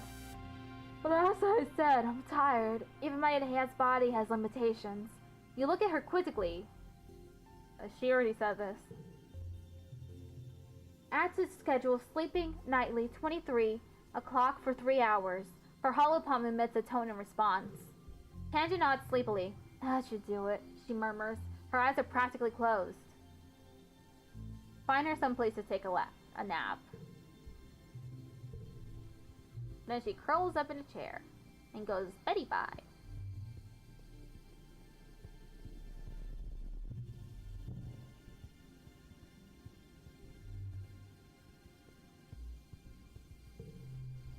Let's relax in the park. Your mom is tending to her garden as you relax nearby. You're both happy to leave each other alone, but you can hear her muttering to herself as she pulls leaves. Every day, she grumbles. You think I was never here at all with how some of these weeds grow. I thought that bringing only nice plants would mean we wouldn't have to weed as much, but these Vertumnum plants, they're unstoppable. She pulls hard on one weed, which turns out to be a huge creeping vine that yanks out a few flowers. I just want one piece on this planet that's ours. Ask more about Earth. It was like this place, your mom says, but a lot worse. She sits back on her heels and wipes her face. Hot summers, cold winters, storms, wildfires, smog, radiation. Weeding was the least of our problems, honestly. That's why I wanted this place. Something that could remind us of the Earth that was. Your mom dumps a huge armful of weeds into a wheelbarrow. Just go all the way to the edge of the colony, she says wearily. Whatever plant these roots belong to, they're invading my garden. She turns towards the walls and yells, You stupid pig bastards! Stay out there where you belong! Let's forget discovering. You're at lunch with your parents. Fried soy cakes and watery broth again. Great. When they put down their cutlery and look at each other, then you. Coops, your mom says, there's something we should tell you. We've tried to shelter you from some things.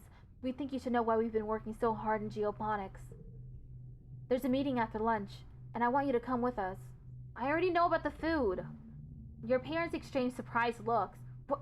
You do? Your mom asks. How? You scramble to explain that they haven't exactly been subtle. The announcement of her tonalia, plus how stressed they've been, you can put the pieces together. No, you didn't live it in a dream of a past life. Your mom smiles.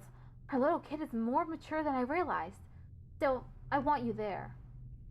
Sure. You follow your parents to the council room. Mars is also tagged along, and you take a seat near them as your mom and Aunt Anne stand to address the council. After Utica officially calls the meeting, she gestures to your mom. I'm not going to mince words, your mom says firmly. All of our efforts to increase food production in geoponics have failed, and the destruction of the fields during the last attack put the nail in our coffin. By the end of the year, the colony will run out of food. The rest of the council murmurs in concern. You and Mars exchange horrified looks. You've been doomsaying about your food supply for 2 years, Lulu. Rhett questions. Do you mean to say we're past the point of no return? Your mom nods grimly. I'm afraid so. Even with rationing, without securing a Vertumnum food source, our supplies will run out by Wisp season. She gestures to Anne, whose face is grave. Anne and I have gone over the supplies and come up with food plans. We've crunched the numbers. Your mom sighs and spreads her hands. I'm sorry.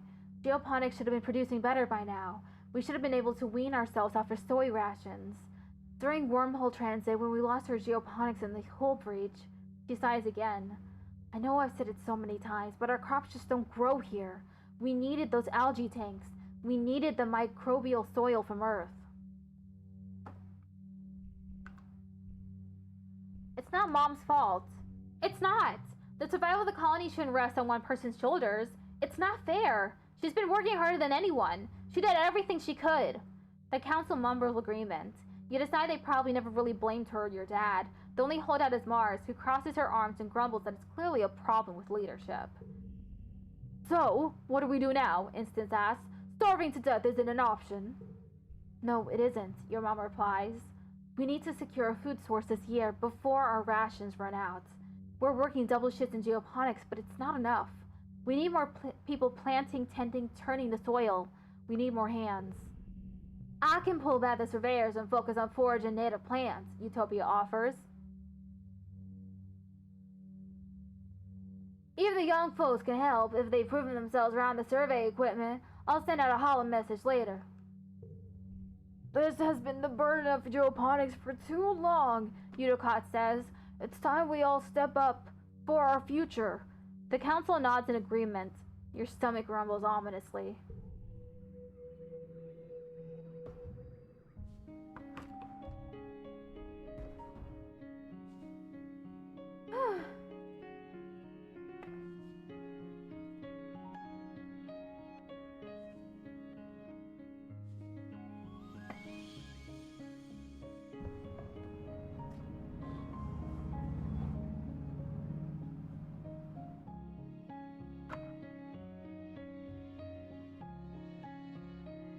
I think my ADHD meds have worn off.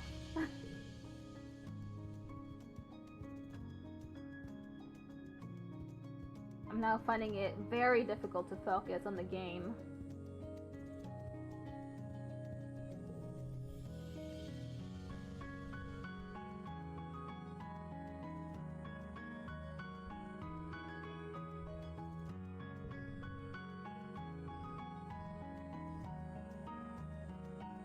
Oop, yeah. I might get up during the next ad break to go and take another Adderall.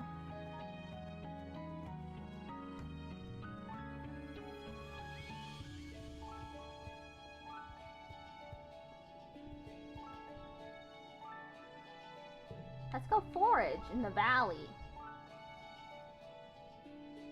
Nothing for animals, though.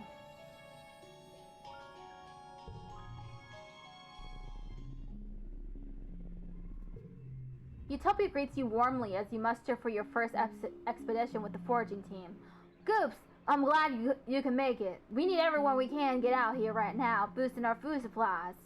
I'm ready to sniff out those tasties. Good luck hunting out there, she says, handing you an oversized backpack. More like a basket than a pack. Use your holopon to identify edible medicinal plants and just throw them in here. I'll sort them back at base camp. Oh, and keep on the lookout for creatures. Pretty peaceful out here in the valley, but even a little bug will get you if you're not careful. Go slow, pay attention to your surroundings. If you're unsure about something, don't approach it. Stay on the path and don't get lost. We don't call it the Valley Vertigo for nothing. Any questions? What's a fine lady like you doing in a place like this? You cheeky hot-eye. She laughs, shaking her head and vigorously waving her hands to shut you up. You making fun of my accent? Go on now, you rascal, get!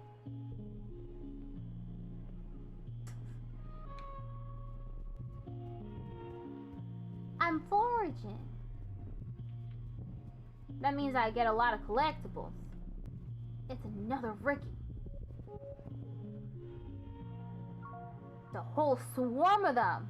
They're all amassed around a massive tree, scurrying up and down the trunk. When you can see the tree itself under the swarm, you notice it's the same pale pink as the baby Ricky. Its tentacle-like roots meander a fairly large distance before plunging into the ground. When the Rickies see you approach, they get agitated, and they look hungry. Definitely hungry. Like dozens of hungry grape-sized furry pink spiders. The stuff of nightmares. Maybe they aren't so bad? Your pet Squidly Peterson doesn't seem scared at all. You walk up to the tree and put your hand on it. The baby Frickies swarm around the tree trunk, very upset with you, but they calm down when they see you aren't doing anything. There's an unmistakable thrum of life under your hand, not just from the proximity of the baby Ricky, but from the tree itself. It's warm and leathery, and you can feel something like a pulse. It's alive? It seems as if this tree is itself a Fricky, just in a different phase of its life cycle. Does that mean the little clusters of fruit in its branches are Fricky eggs? Or maybe cocoons? There's so much you don't know. But you do know that this nursery tree is a special place. There's nothing to forage here, though. These ravenous youngsters have stripped everything edible from a wide radius. You move on. Ooh, that's interesting. You hear a rustle in the bushes and catch a glimpse of a shadowy figure. Could it be a person? Whatever it is, you quickly lose sight of it in the jungle. Nah, forget it. It's just the alien. An absolutely enormous tree forms part of the path here. Its roots cut natural stairs into the path, and its magnificent canopy of large, flat leaves completely blocks out the sky. They arch overhead almost to the ground on the other. Walking around it is like going through a tunnel. And the tunnel is dark and gloomy, unseasonably cool, and filled with the whispering of leaves. You get the sense that something is aware of your presence. Whisper back.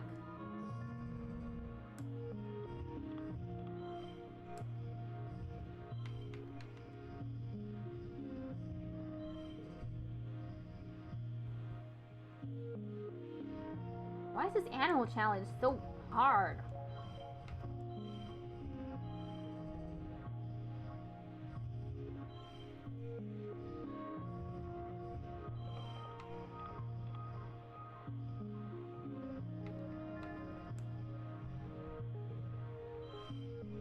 Push through, 70 stress.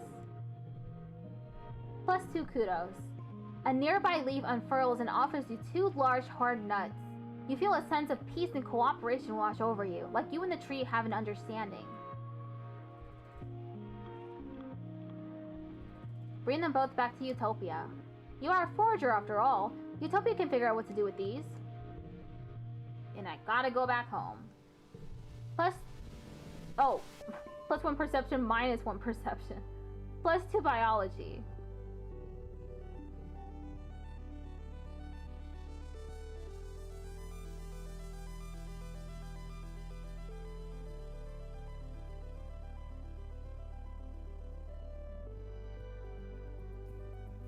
Let's go in the park.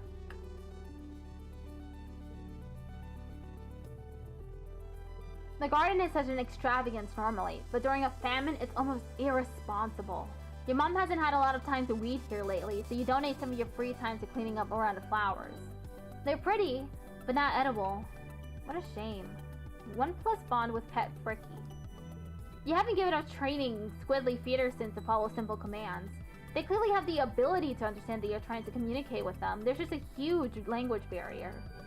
Cal gives you the idea to try clicker training, getting them to associate verbal commands with actions and rewards, using a clicking noise as positive reinforcement. You might as well give it a shot. Goal is 68, Jesus.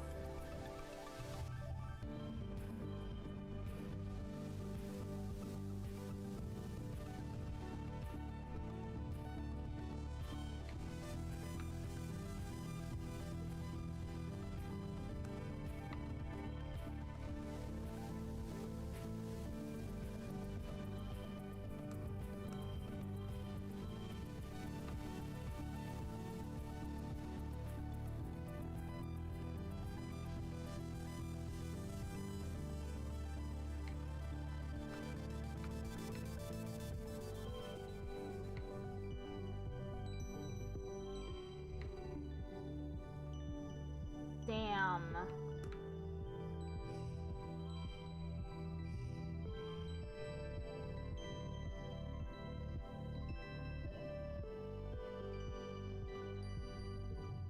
Defeated! Quickly Peterson seems more interested in investigating the clicker with every one of their moist little tentacle feet. Yeah, maybe not ready for this yet.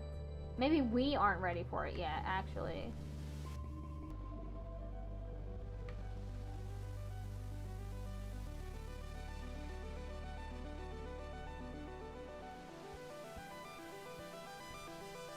Hello, Tammy. Perform a random act of kindness. You start simple. You give Tammy an enormous hug, sharing the love. Tammy gets a lot of hugs, but you make sure this one feels special. She hugs you back, wiggling back and forth happily. She's surprisingly strong. Thanks, Scoops, she says breathlessly as you squeeze the wind out of her a little. I really needed that. Oh, before you go, she adds and produces a box with a slice of cake in it from the folds of her skirt. Do you want this cake? They're so fun to make, but I need someone to help me eat them. I'll make you another on your birthday if you like, and we can trade hugs for cakes again. Oh, how sweet.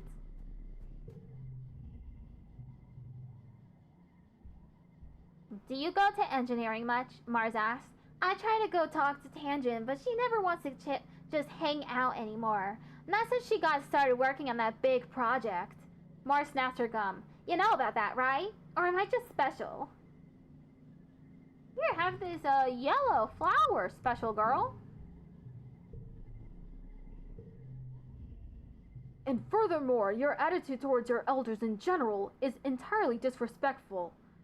You find Yurika delivering a scathing reprimand to Mars, who is doing her level best to look like she'd rather be anywhere else. You speak out of turn. You question the council's decisions. If you disagree with an order, you simply do not do it. I could go on. Do you need me to go on? Mars scowls. No, she replies. Yurika clicks her tongue. I honestly thought better of you, Marzipan, she chastises. You have the sort of natural leadership ability I remember from when I was a girl many years ago. Mars doesn't roll her eyes, but you get the sense it's a close call.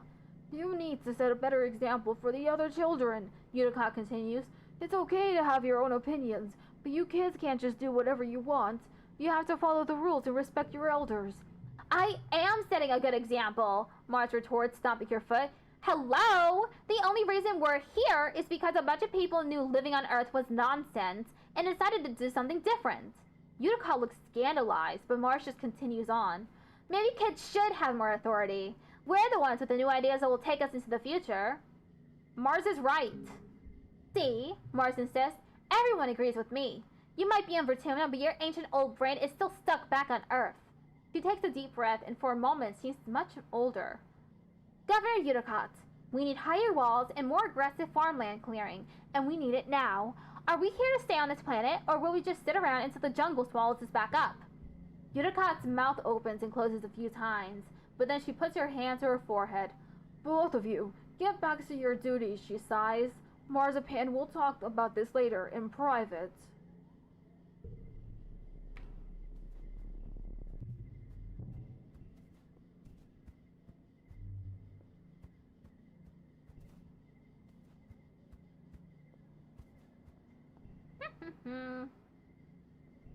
We're going foraging again.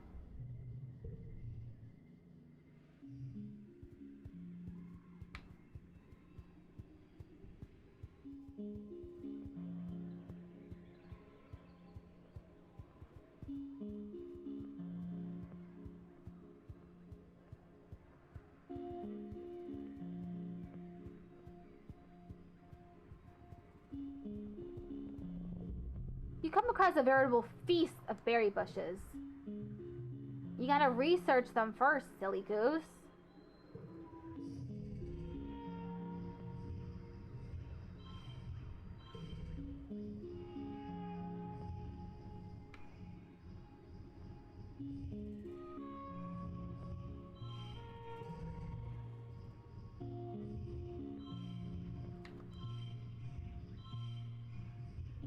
Gonna give up.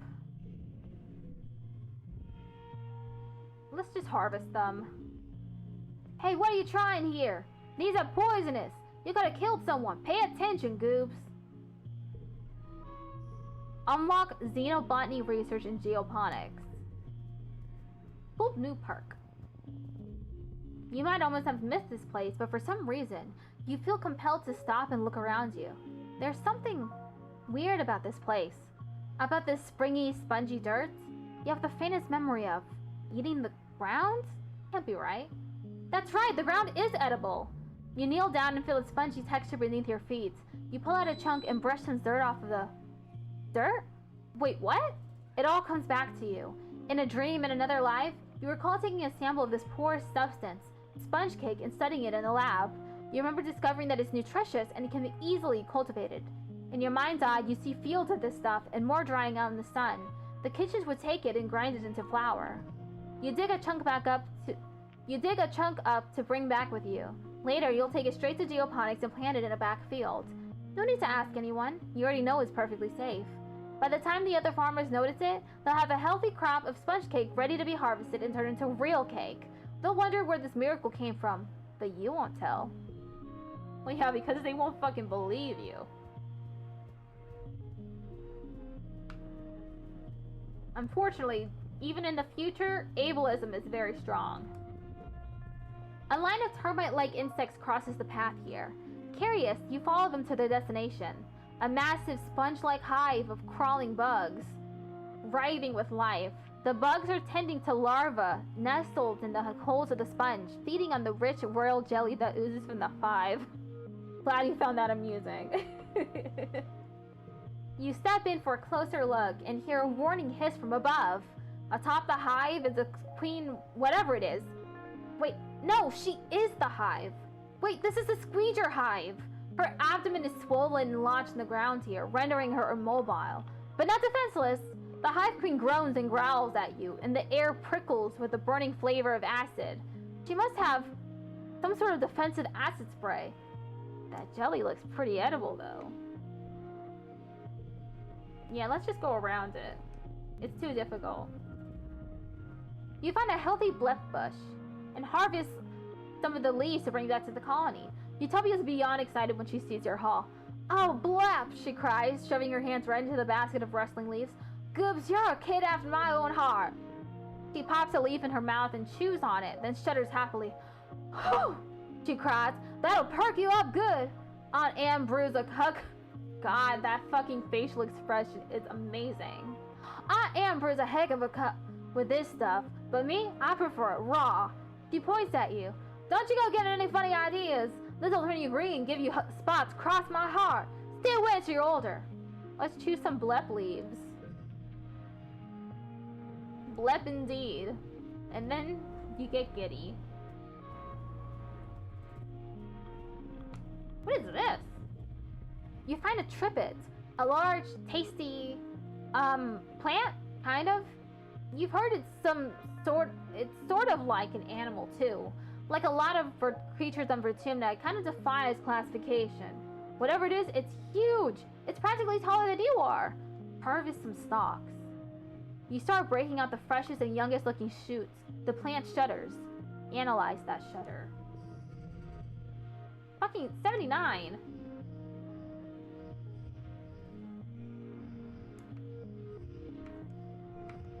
This game said I had it way too easy.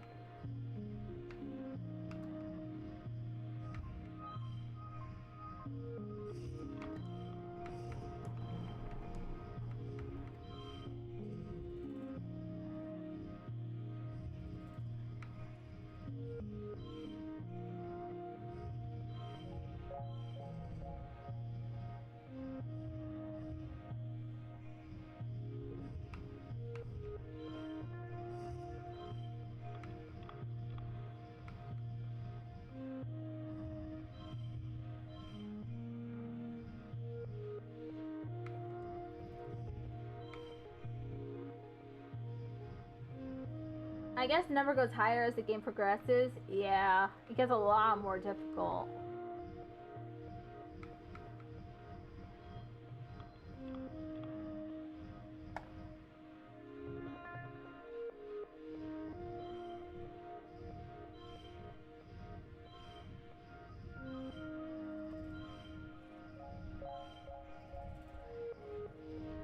We won! Plus 20 stress.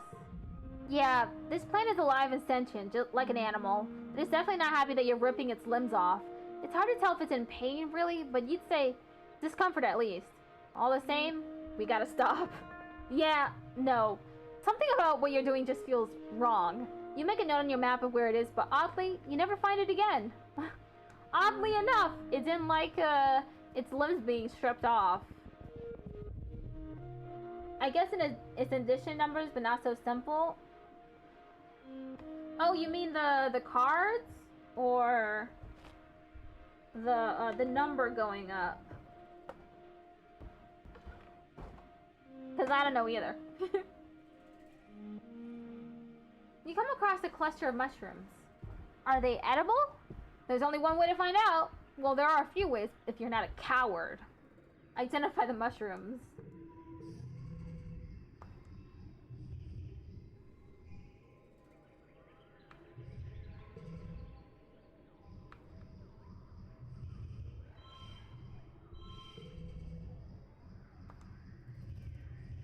That one's just one.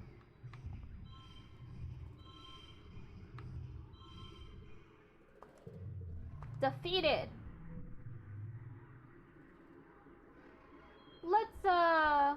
Let's save.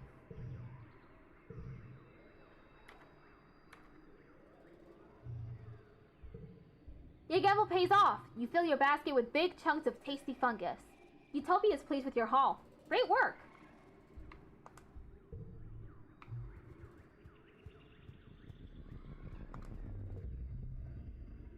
Ooh, a bristle slug is rooting around in the underbrush. It's like a porcupine with no legs. Well, little is relative. It comes up to your waist, and it must be at least 100 kilograms. You've seen a few of these up at Geoponics. They're easy to catch, and their spines and berries naturally fall off and are edible. A chewy, renewable source of food, kind of like jerky. Maybe you could catch one?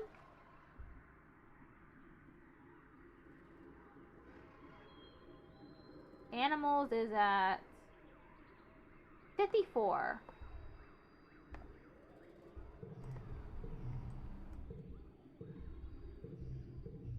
Try to catch it. This one isn't impossible, it's just hard. I spoke way too soon.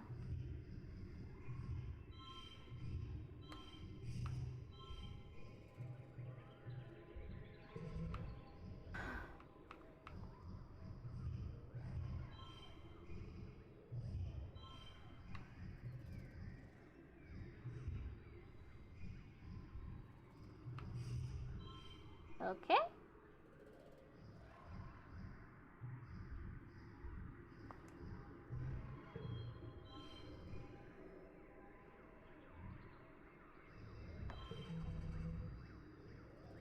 Oh well.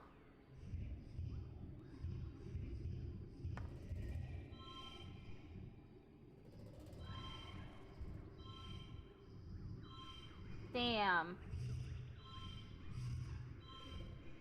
Give up. The bristle slug rolls and rolls and rolls out of reach of your net like a spiky crocodile. Damn! You'll just have to try again with another one who's not in its prime.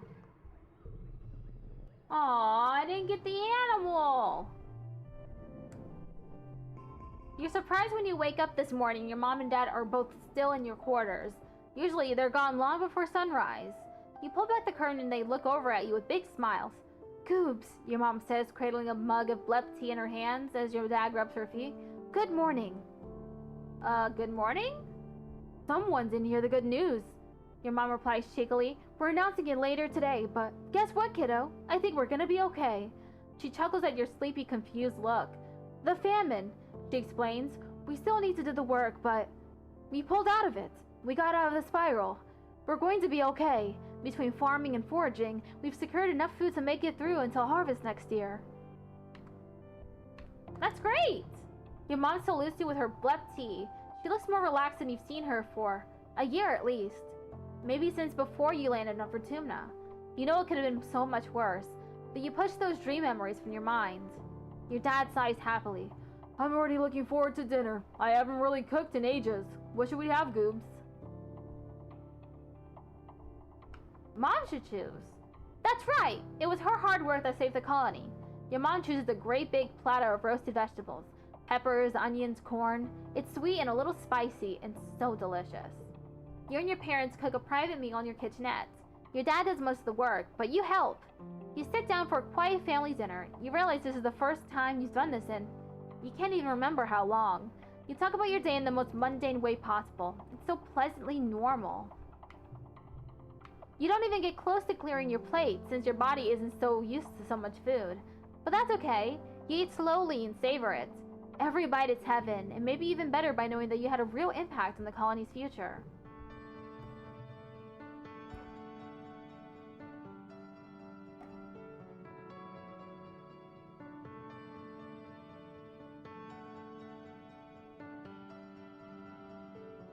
left in the stream. It's time for Vertumnalia, the yearly midsummer celebration when the colony gives thanks for its good fortune. This year, you have a lot to be thankful for. As you file into the main square, you see the feast table laden with the literal fruits of your labors. Great big piles of foraged food competing for table space with tureens overflowing with potatoes and corn, all steaming and gorgeous in the high dust sunlight. It was a lot of hard work, but you can be proud. You did this. You helped. Governor Udicott's still recovering from the effects of rationing, her body quaking as she takes her place on the stage. My, what a year it's been, she chuckles, her voice dry and thin even through the maxophonar. I'm so proud to stand before you today on Feast Day to enjoy the results of our hard work. This year, more than any other year, we celebrate our resolve as a community. She spreads her thin arms in welcome. Let us enjoy our blessings together. The colony applauds and Udicott bows her head in thanks. Everyone clears away the chairs for the annual competition. Which one do you participate in this year? Science fair. You weren't in the science fair last year, but you heard the stories. Tang did something terribly complicated about cell differentiation in vertebrate species, plant, animal, and fungus alike. She melted down when Dr. Instance pressed her on something, but this year she's all business, back and better than ever. She has not only corrected her error, but added a ton more complexity and depth to her analysis. Instance listens intently and congratulates her on a marvelous comeback.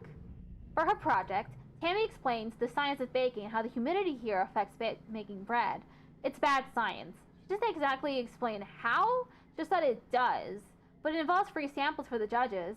As she explains her creative substitutions, it's clear she was doing some science, just not what she said she was doing. Half marks for scientific process. You're up. Present your project.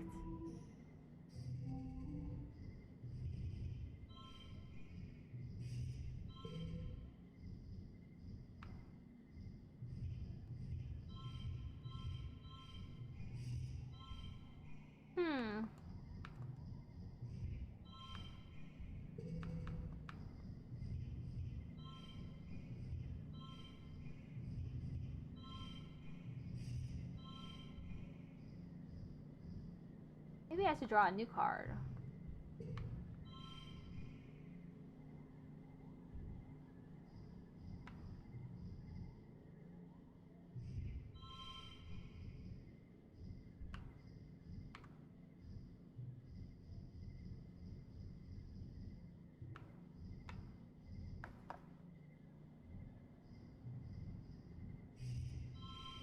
Ooh.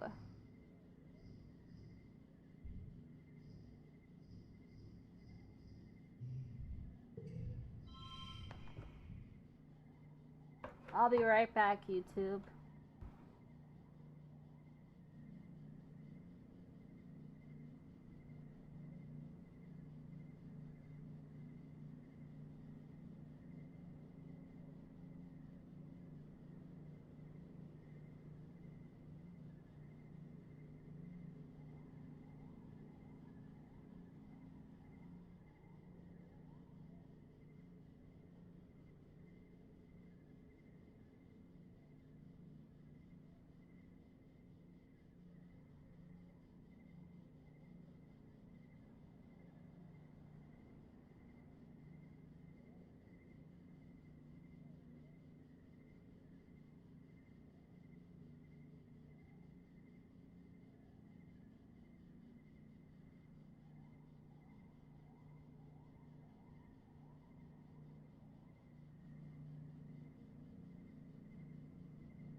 +2 kudos, we won!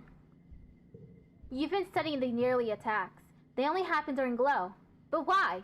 You've been graphing and analyzing surveyor data on the animals and discovered the attacks don't correlate with natural behavior or migration patterns.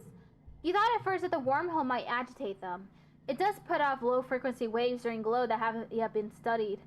So, a year ago, you started monitoring the waves and realized there were actually two waveforms, one from the wormhole and a weaker one based somewhere on the planet.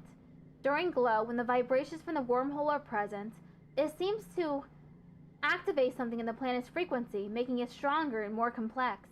These frequencies run right through the colony like targeted beams, drawing animal migrations closer.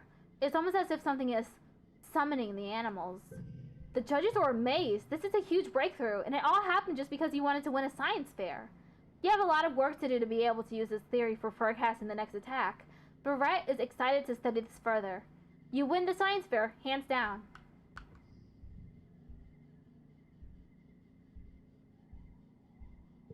After the festivities, the whole colony takes a few days off for a break.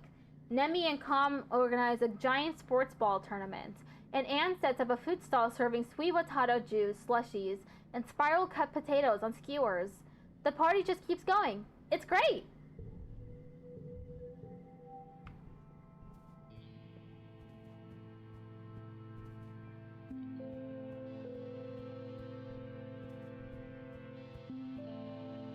Hang out with the animals again. Or go to the xenobonding lab. Nah, let's tend the animals. You're working with the bristle slugs this week. There's a whole herd of the slug-slave porcupine beasts, lumbering through the field and rubbing against their scratching posts. You can walk right up to them and they don't mind at all.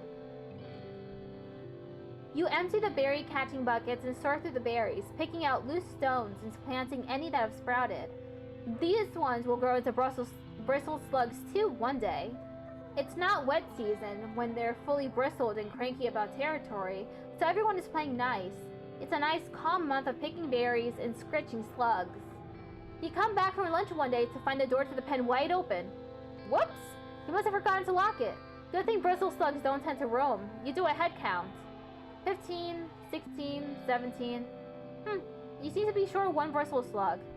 Luckily, bristle slugs aren't very stealthy. There's a glistening slime trail leading towards the stratospheric, decorated with little clusters of berries.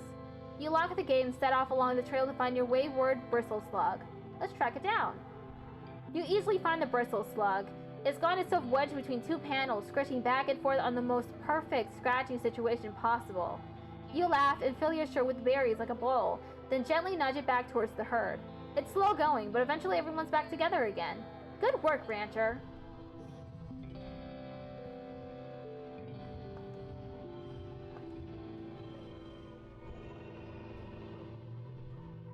Plus 5 animals, plus 2 empathy, plus 34 kudos, plus 10 stress, plus 1 friendship with Cal.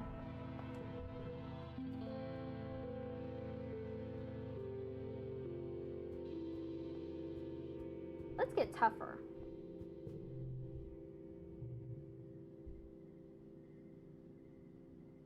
Defense training. Your breath nearly gets stuck in your throat every time you see Nemi pull off some absolutely incredible move, like flipping an adult twice her size. She's so cool.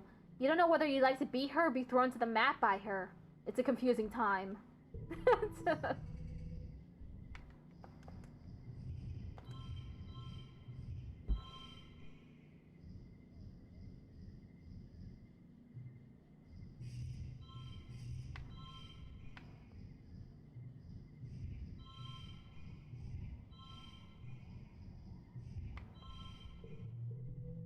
Plus 4 combat, plus 1 animals, plus 15 stress.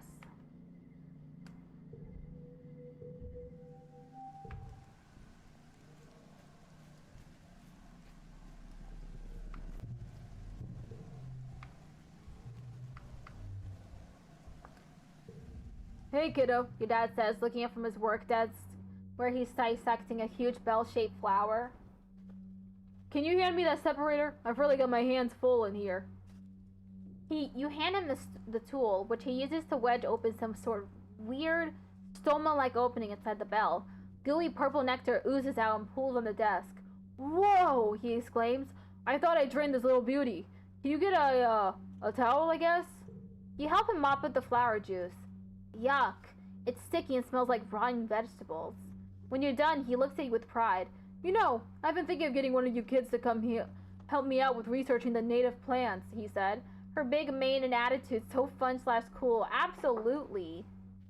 Anemone is a pretty good character.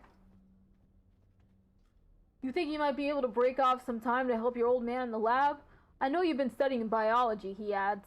It's not as glamorous as gene tech research with Instant, but it is important. He grins. Let me talk to your mom about it tonight before you go telling her. She's not a fan of alien plants, you know? If it were up to her, we'd fill these greenhouses with earth plants and nothing else.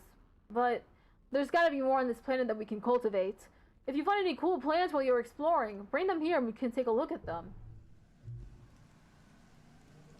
I do believe we should train up before Glow.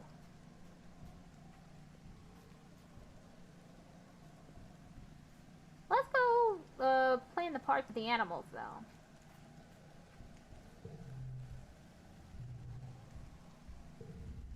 You haven't given up training Squiggly Peterson to follow simple commands. Oh, okay, we're giving it another shot.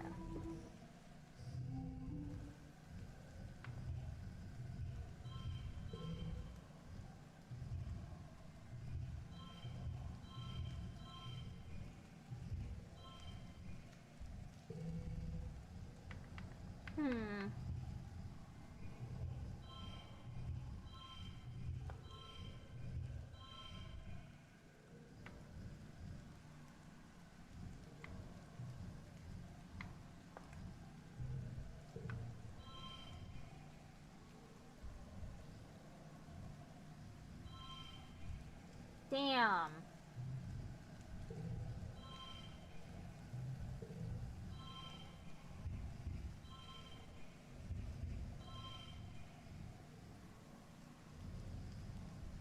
Guess we gotta give up again.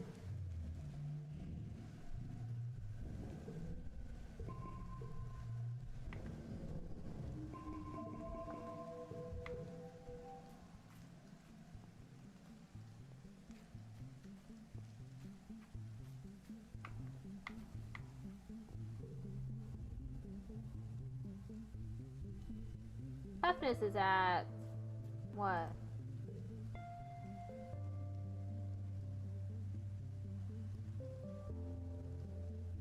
$33.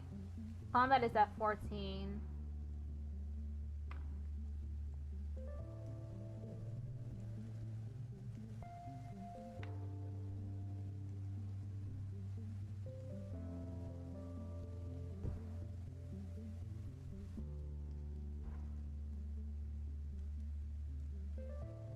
Defense training. There's so many people training in self-defense today that you have to break out into stations. What do you want to work on today? Capoeira? Nemi's been studying videos of other martial arts and wants to learn some sweet dance moves to show off in class. Needs a partner and you jump at the chance. Red watches you both, a skeptical look in his face. What does this have to do with self-defense? He says. The point of all of this isn't to have fun, it's to learn how to not die. Whatever. You're too busy learning how to do a sick handspin to pay attention. He rolls his eyes and stalks away, muttering about how you're wasting your time. You feel more in control of your body, though, which is undoubtedly going to help in an actual fight.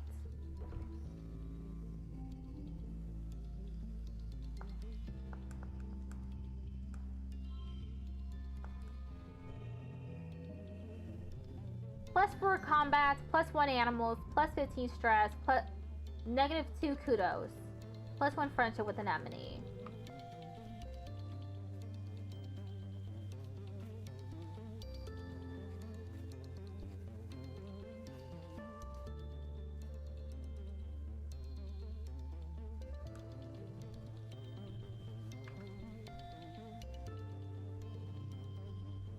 Gear.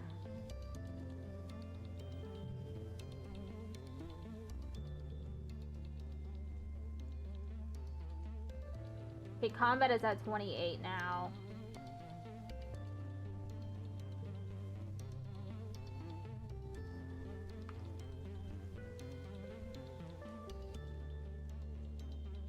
Why is it +4?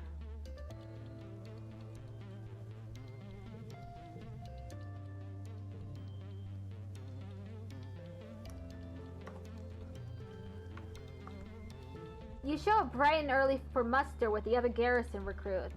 It's mostly younger people. The older and more experienced security officers are all posted up for guard duty. Nemi is here though, her rowdy red hair tied back into a poof. She shoots you a little grin as she falls in formation beside you. You shift from foot to foot awkwardly, not sure where to put your hands. Nemi nudges you with her elbow and gestures that you should stand like her, with your hands clasped loosely behind your back. You manage that just as Security Chief Rick comes to speak to the recruits. "Good morning, recruits," he calls, his voice cutting through the still morning air. He pauses, looking at the assembled band of motley youth, and taps his ear. "Good morning, Security Chief Rhett." Rhett crosses his arms. "Well, we'll be working on that," he says. "Working in the garrison isn't like other jobs, children.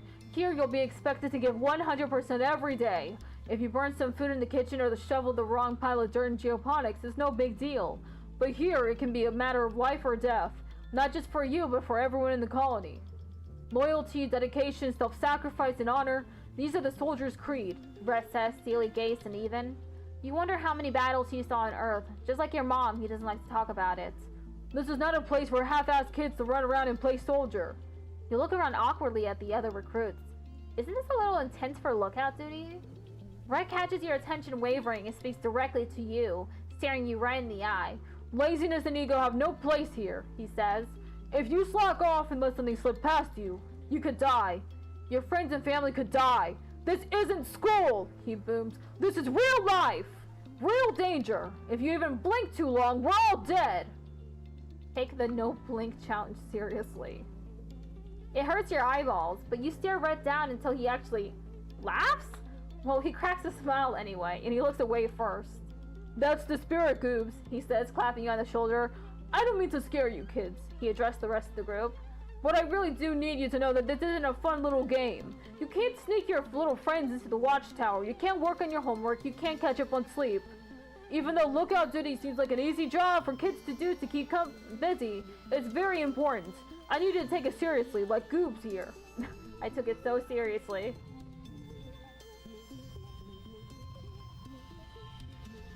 That was just right.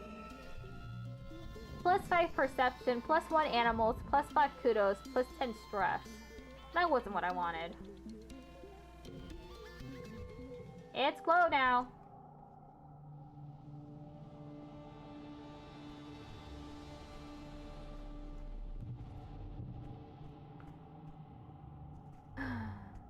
Nothing to do but chill out.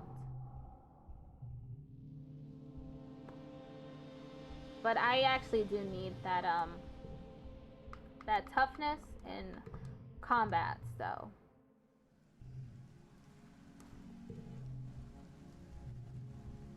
Rhett organizes a physical fitness challenge, complete with nano-printed patches you can put on your jacket for getting gold, silver, or red rank. He tests your run speed, grip strength, and the number of sit-ups, push-ups, and pull-ups you can do. You do okay. Solidly middle of the road. Rhett isn't enthused by your performance, but he's not disappointed either.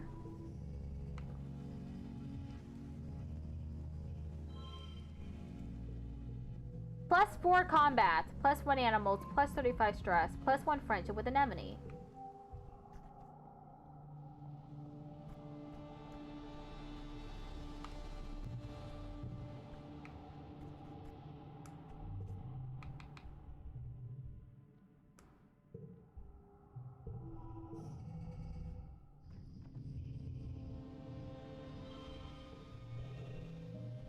+5 animals, +2 empathy, +10 kudos, +10 stress. The roar wakes you. It would wake the dead. It shakes the walls, rumbles through the ship's hull, and makes your heart skip a beat. You're paralyzed by a sudden clench of fear in your gut. Through your porthole window, you hear metal screeching and people shouting. Then another roar, guttural and rumbling like the sound of a mountain collapsing. Something enormous is out there. Run out to face it. You don't know what gives you the courage, but you run out to the fields to face a horrible creature And there's Kombucha. He's gonna die. It has no face. In place of a face, or even a head, Its body just unzips, revealing a mess of writhing pink tentacles and blinking eyes, pocked with jagged asymmetrical teeth. It stands on 4 enormously powerful legs, each as wide across as tree trunks, clinging to its back and its thick slug-like tail or clump of lichen that glow faintly in the night. The creature is nearly twice the height of a greenhouse. It's standing on top of a flattened one, the wreckage of lattice and plants all around. Flickers of light from blast rifles and sun gloves lighted from underneath, and the stench of ozone is thick in the air. You see Nemi and her brother Calm darting in around its legs with their twin shocks of red. The faceless creature lurches into another greenhouse, oblivious to the soldiers trying to herd it away. The monster left a trail of destruction from where it smashed through the walls. Smaller creatures are pouring in through the gap and heading towards. They're headed straight to command. You watch helplessly as the hordes of animals storm command, sneaking through torn away panels and smashing through windows. It's too far away to hear the screams, but Governor Udicott is inside. You have to do something. Help Nemi and Calm. You run towards geoponics, and the challenge is impossible.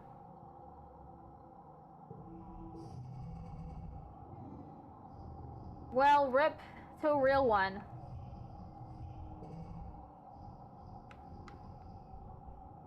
This hand sucks.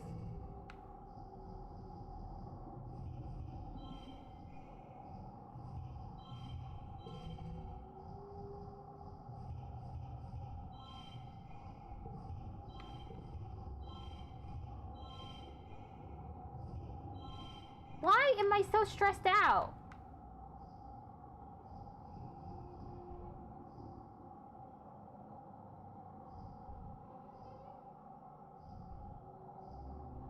I gotta figure out why I'm so stressed out.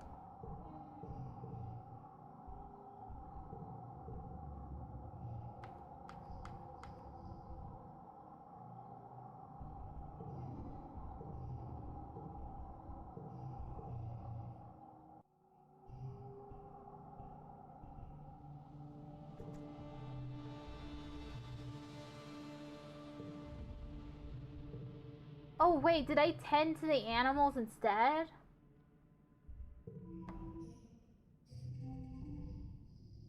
That might have been what happened.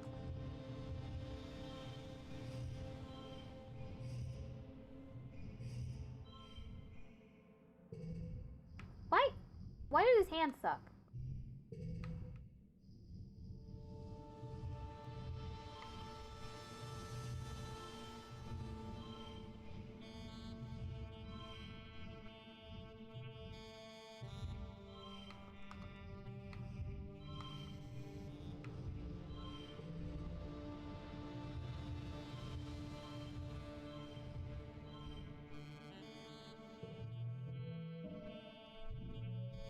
Success!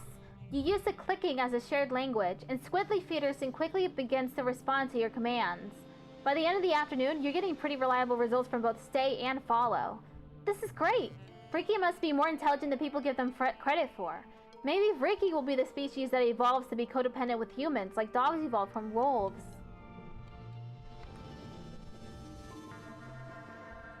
Okay. This is better.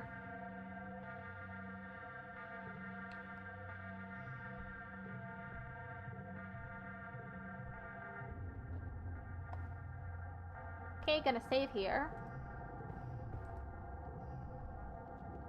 Gotta save kombucha.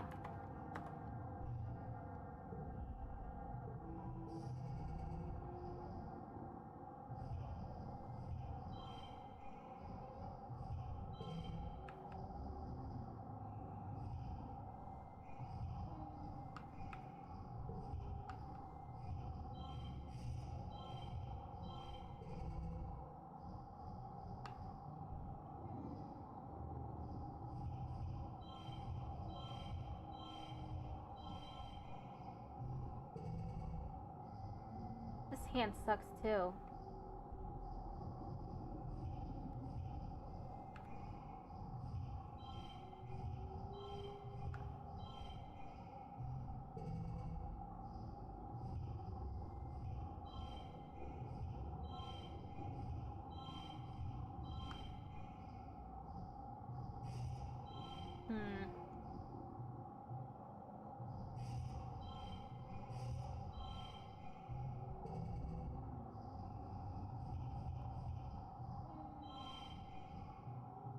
God damn it.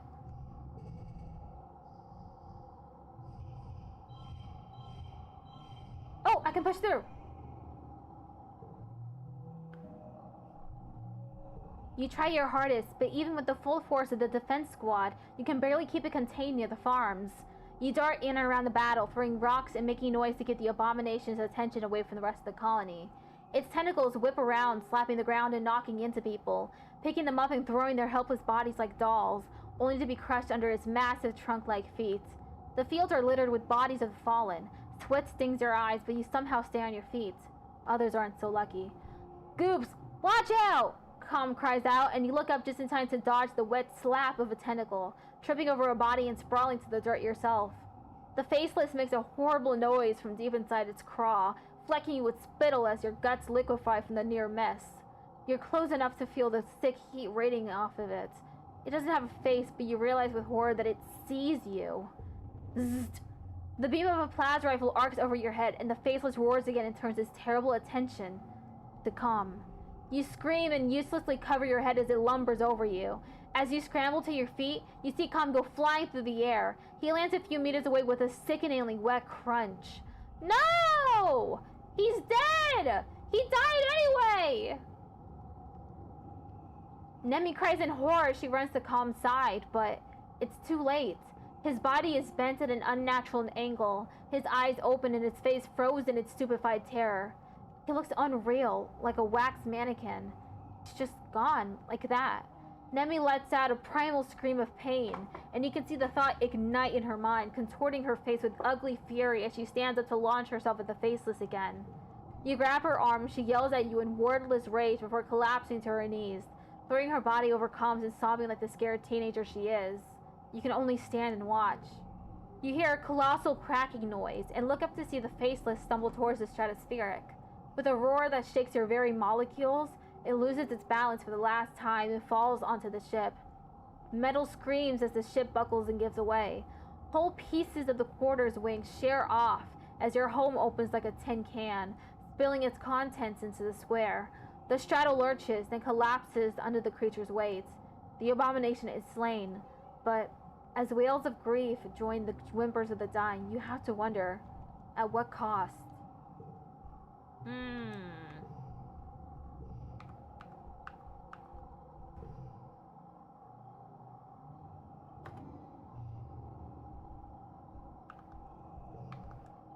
Okay, let's try again.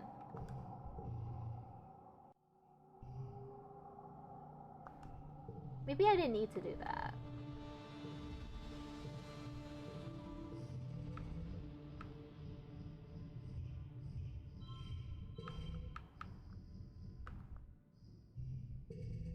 What the hell?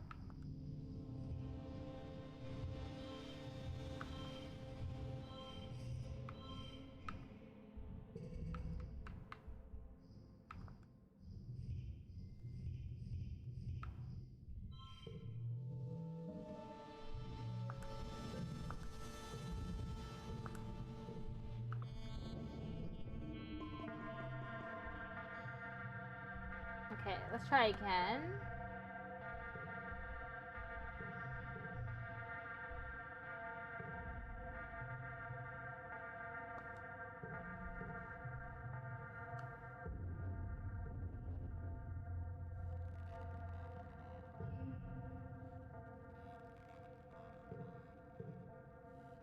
I'm just skipping through to see what happens. Save Tammy? Oh, this is easy.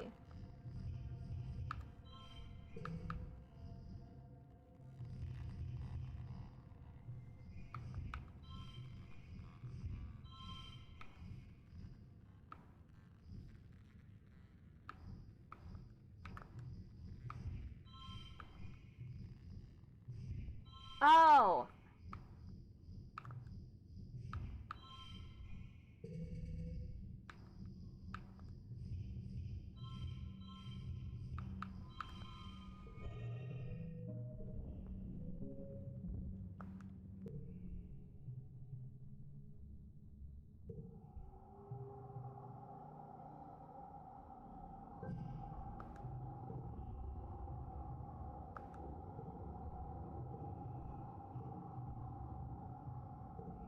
Damn, he died again.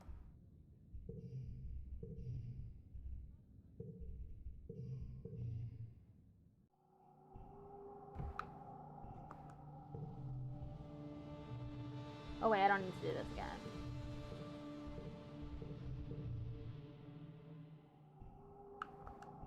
Never mind, I do.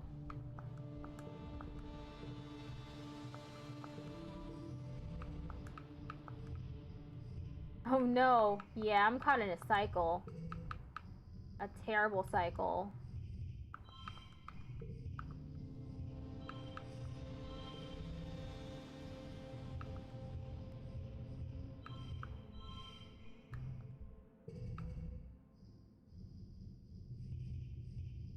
I don't know how these hands keep getting bad.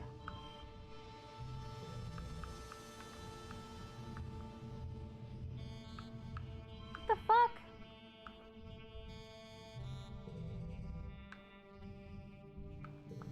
I swear to God, I did this already. And loading help with getting better card rolls? It's not supposed to.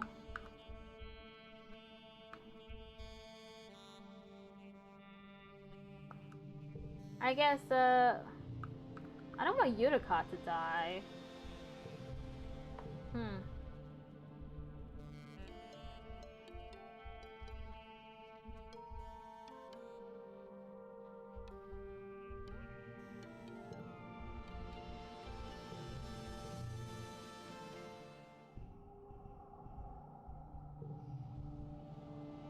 Well, that's not right.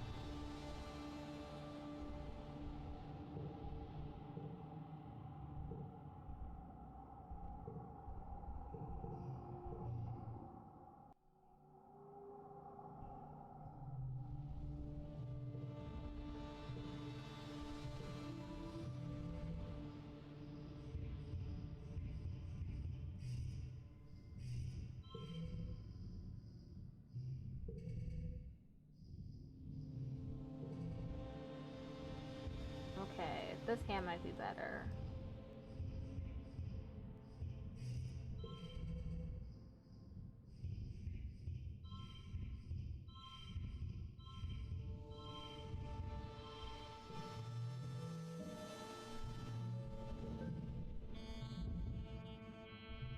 The cards aren't supposed to change at all, to be honest.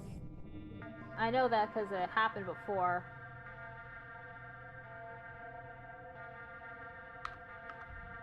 Okay, I'm gonna go run out to face it again. And then go save Utica.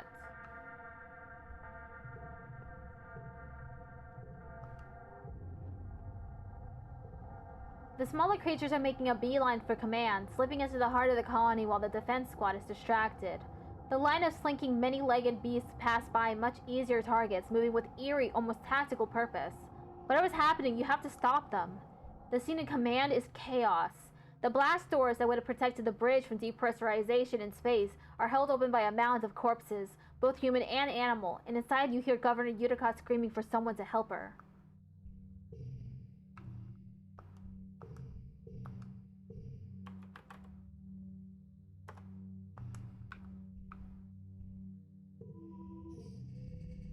And here's the combat challenge.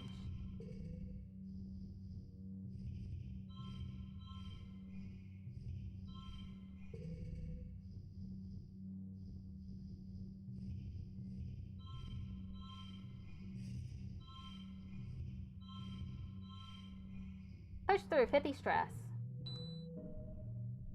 You beat back enough beasts to help Utica escape the bridge. As you shelter under a meeting room table, you hear horrible noises from the rest of the ship. Metal screeching, that terrible abomination roaring, the sounds of the creatures outside tearing their way through the hallways and trashing everything.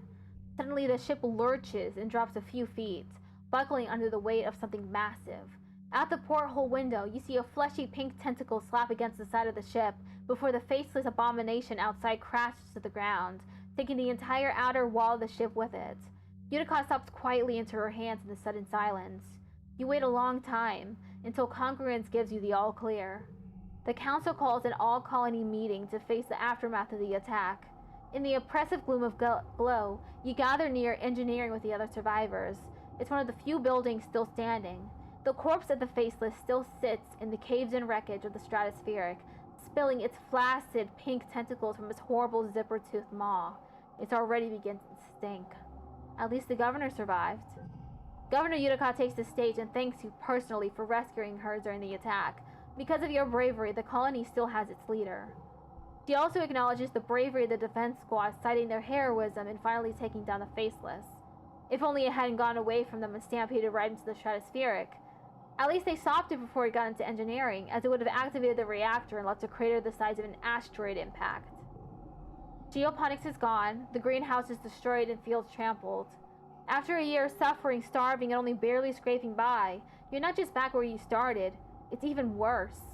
The entire front half of the stratospheric has been destroyed. The living quarters, the canteen, the garrison, the lounge, even the creche. It's all gone. It's only by some stroke of luck the people hiding in the creche weren't all killed. Governor Utica solemnly reads the names of those who lost their lives. Too many. You all stand for a moment of silence. You feel the weight of loss like a blow to your chest. Nemi and her family cry out when her brother Com's name is called, and their quiet sobbing continues through the silence. With the living quarters destroyed, everyone moves into the engineering wing for shelter. You're crowded into the classroom with other families. The adults try to make it seem like a sleepover, but you're all still so shaken. Cammy doesn't return to the classroom. The little ones get out okay, but she's still in medbay and will be for a while. Nemi cries out about her brother and screams at anyone who tries to comfort her. Eventually, you just ignore her grief, as painful as it is to hear her sobbing at night. You feel like you've been awake for days and you'll never fully sleep again. You try, but you keep jerking awake, crying out in fear. Eventually, you fall asleep sitting up, held in your father's arms. Your sleep is fitful, but mercilessly dreamless.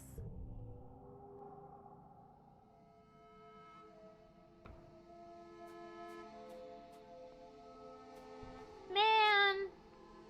How am I supposed to hang out with the animals?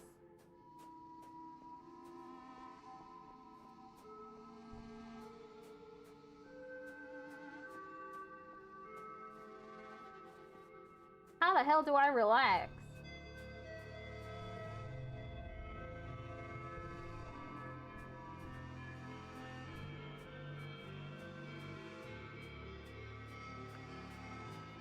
Over here.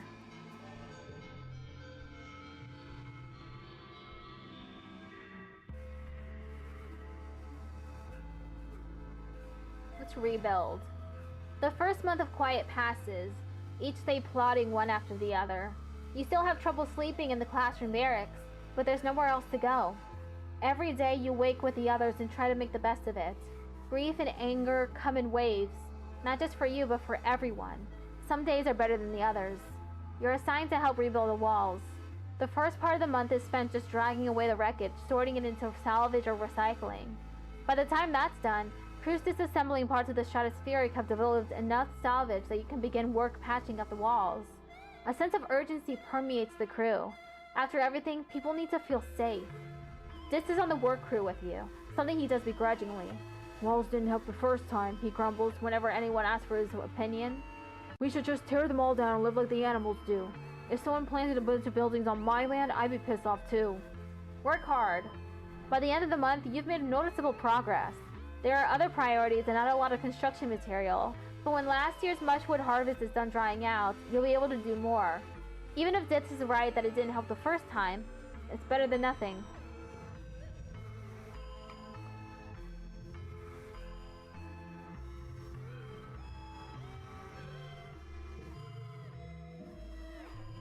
+5 toughness, +3 organizing, +5 kudos, +10 stress. The sun's finally dawned again on your birthday. You wake early and climb to the top of engineering to watch the first sun's watery rays break the horizon as the wormhole recedes across the sky. Dawn should represent hope after a long period of darkness, but this light only reveals the full extent of the damage to the colony. You've been having trouble sleeping like most people. It's hard to find rest, crammed into the classroom with all the other kids and their families, and every time you close your eyes, you shake your head to clear the memories. Is there anything you could have done? Or is the colony destined to be destroyed no matter what you do? You pull your blanket more tightly around your shoulders. Not your blanket, that one's gone. And stare out as the sun rises on the horizon, meager and sickly. Hey, kiddo, you hear? Then your mom comes and sits down beside you. Thought I'd find you here. You both sit in silence for a while, watching the sunrise pick out all the broken glass littering the fields, glimmering like a field of stars. After a few minutes, your mom nudges you with her elbow. So, she says, your first apocalypse, huh? She huffs, smiling self-deprecatingly. First one's always the hardest, she sighs. When the first colony was attacked back on Earth, I thought that was it. Everything my parents told me about the power of community, all that, I thought they were full of shit too. She turns and gives you a serious look. It's okay to be sad right now. And mad too. I'm mad as hell. I want to get out there and rip every goddamn mushroom out of the ground. And that's keeping me going for now. But that's not going to be forever, Goops, she continues. Eventually, that sadness and rage is going to cool, and you have to figure out how to feel after that. She points at your chest. Hope lives here, she says. It's the human condition. We just don't know when to give up. Your mom squints out into the sunrise. I had to figure out how to have hope too. I needed it. To get on a busted up spaceship with your dad and launch myself through a wormhole. Hope is why we had you. She smiles. Things work out in unusual ways, Goobs. It just takes time. You watch the sunrise together for a few more minutes. After a bit, your mom pulls out a little box tied with a piece of gardening twine. From your father and I, she says. Happy birthday, kiddo. You know what it is before you open it. Your old medallion, the one your dad made with the sun on it to represent Earth, was broken during the attack. In all the chaos, you didn't even notice, but your parents did and made you a new one. It's just like you remembered. A similar design with a wormhole this time, to represent Vertumna. You thank her and squint out at the swirling wormhole still barely visible in the brightening sky. It's so massive and awe-inspiring this time of year, but it always seems to herald disaster. You're happy to watch it fade away into the daylight. Your mom lets out a dark chuckle and slaps you in the back. What a birthday. Here's to another one, right? You both head back downstairs to the wreckage of the canteen, where they've put up temporary roofing with whatever tarps and scraps could be found. The colony nanoprinters, the few that still run, have been working day and night to replace the necessities of life, but larger construction projects are going to take some time. Aunt Anne has coaxed the kitchen nanoprinters into making soy gruel and pressed bars. Life-sustaining but depressing. You and the other colonists eat your breakfast in stony silence as you mentally prepare for the day. Governor Utica looks more frail than you've ever seen her, but her eyes remain determined. Last week, they held a mass funeral for everyone who's died. There's talk of turning the Stratospheric's destroyed front half into a memorial shrine after everything useful has been salvaged. There's still so much to do.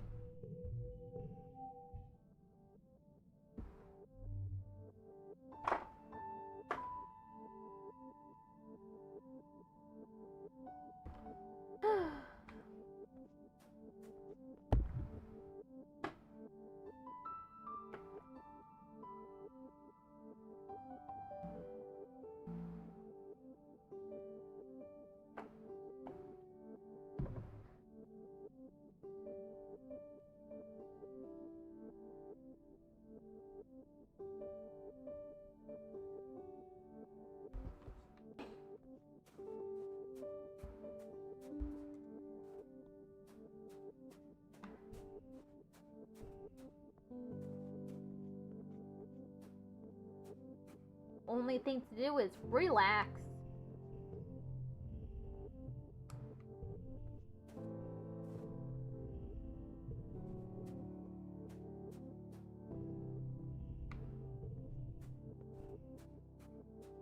No one wants to talk right now. Especially not Anemone. She's nowhere to be seen. Work has begun on clearing out the destroyed front half of the Stratospheric. The living quarters are among the worst damaged, a maze of twisted metal and abandoned personal belongings. Almost everything is covered in a fine dusting of spark snow, with deeper drifts accumulating in the corners. You almost don't recognize your family's quarters as you explore with a flashlight on your holopalm. The warm, comforting space you called home for 15 years looks almost alien out of context, but also completely ordinary in that strangeness, just like every other family suite you've crawled through. You grew up here, evenings with your parents curled up in your bunk while they laughed and talked to the night, your dad reading to you during all the silly voices, your mom stern and distant as she sometimes could be, relaxing as she walked through these doors and stopped being cheap cultivator. Look for your personal belongings. Most of what you find isn't worth keeping. Bedding soaked with acidic snow, photos that have been bleached white, clothing you don't care about. Almost everything would serve the colony better by being recycled. You do find something worth keeping, though. Somehow, the animal picture book that Dennis gave you is still dry and safe under your bed. You open it and flip through the pages. Colorful earth animals leap off the page. Lions, tigers, elephants. Animals you've never seen, but you used to pore over them with this, imagining what it would be like to have animal friends. The animals here aren't quite so friendly. You sit on what used to be your bunk and look up at the torn open ceiling. Far overhead, the swirling spark snow seems to blend in with the lilac gray sky. Everything is perfectly quiet, save the groaning of the ship swaying and settling.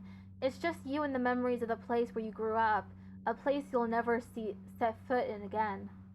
A rustling from down the hall catches your attention. Cammy pokes her head into your room, her shoulders sagging when she sees you. She's looking a bit better, but she's only recently been allowed to leave the medbay after being injured when the faceless tore through the crash. Her movements are slow and deliberate as she picks her way across the room. "There you are," she says, sounding a little winded. "Are you okay?" "Oh," she looks around. "This is your quarters, isn't it?" Tammy takes a seat next to you, swinging her feet over the edge of the bunk. You can barely see her in the dim light, but her presence is comforting. My dad used to say that fixating on everything that could go wrong was my way of preparing for it," she says tentatively.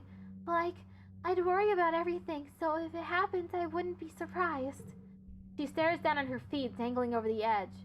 "I guess there's some things so big and so scary, you don't even know you're supposed to be scared of them. I'm not even scared of what's going to happen next anymore. I'm just tired." You both lapse into silence, content to watch the dust motes drift lazily through the light from your hollow palm until it's time to head back. This place isn't home anymore. There's no going back to the way things were. You're eating in the mess tent when you hear something rumbling. Your bowl and cutlery start rattling. People look around in alarm. Could it be another attack? So soon? You begin to hear shouting from outside. Someone runs into the tent. "There's something falling from the sky!" they shout. "It's on fire!" You join the crowd of people leaving your temporary structures to gather in the colony square. People are squinting up into the milky, quiet sunlight, pointing and gesturing wildly. It's impossible to miss the thing hurtling towards you from space, like a great big ball of fire coming straight for you. Is this it? Is this the end? After all you've been through, a meteor is gonna land in the middle of your already ruined colony and kill you all?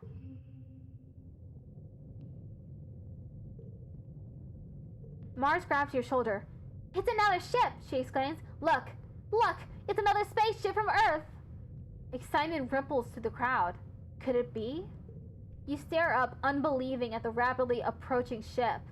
The flames of its entry into the atmosphere dissipate, but a thick column of greasy black smoke trails behind it. Soon you can hear the whistle of it ripping through the atmosphere at terminal velocity. "It's coming right at us!"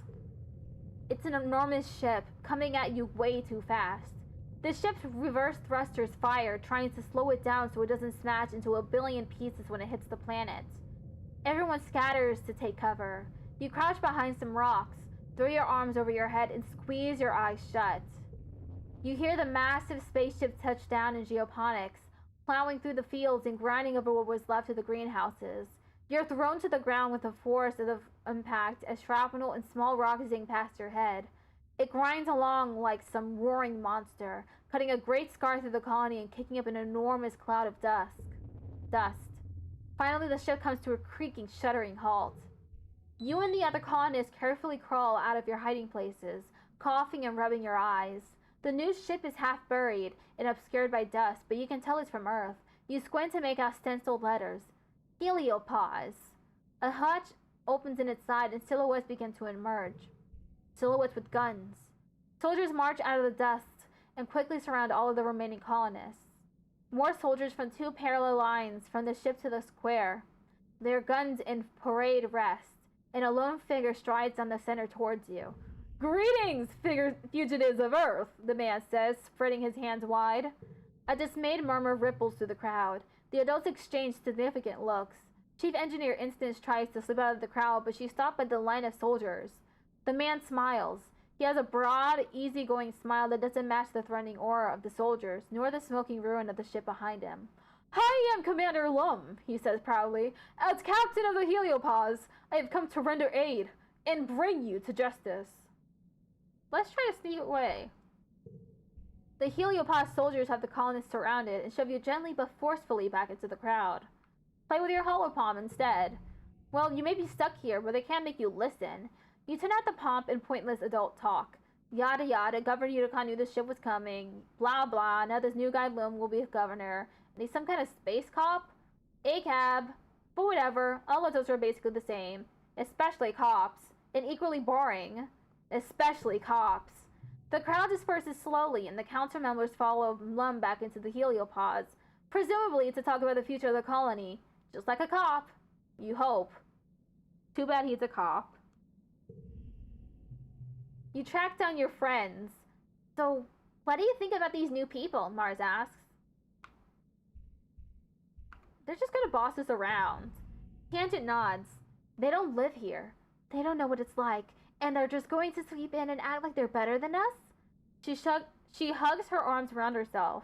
Did you see what they were doing to Instance?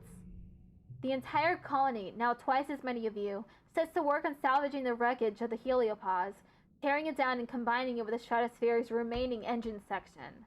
Spirits are high, though these new colonists from the Heliopause aren't like any people you've ever met before. With their weapons and uniforms, they're more like an invading force than a rescue. You aren't sure what this means for the colony, or for your future.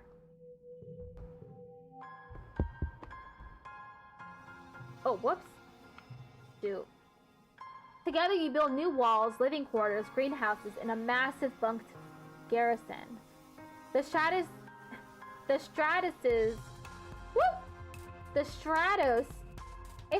just weird. I feel like they should have said Stratuses, right? The Stratus Engineering Wing is the only reminder of your old colony. The Heliopause brought enough rations for another 5 years, as well as a rich seed bank and working hydroponics. They also have more guns and explosives than you've ever seen in your life. Even the ship has guns. A full stomach, a roof over your heads, and the promise of safety convinces most Strato colonists to accept the Helios. In turn, the Helios decide that you criminals pose little threat. A grudging peace is brokered between the two groups. You decide they aren't so different, really. There are even Helio children, born among the stars, just like you. After a month of hard work, you and your parents move into your new quarters. You get your own room for the first time in your life. You step out into your own very own balcony to watch the new colony. Its grounds bustling with so many strangers and strange new ideas. You feel something rising in your chest that you haven't felt in some time. Hope, excitement. What will the new day bring? You better get out there and find out. Rush outside to greet the day. And we got new characters. I think I'll end the stream here.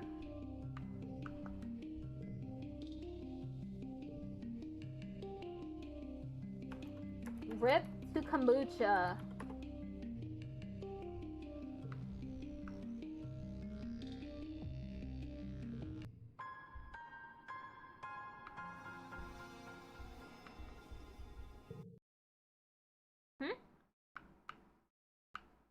Yeah? You did a little doodle. Ooh. Post it in the chat. Links are allowed.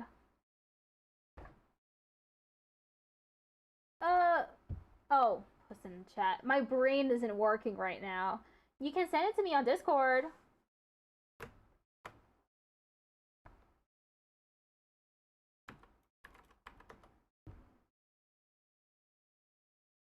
Huh. The command isn't working.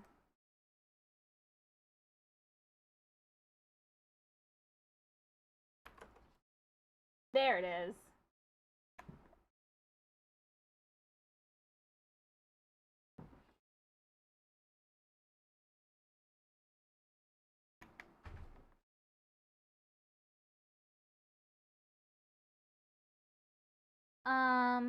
Yeah, there's not enough for a raid, so I'm just gonna end stream here. Thank you for sticking by so long.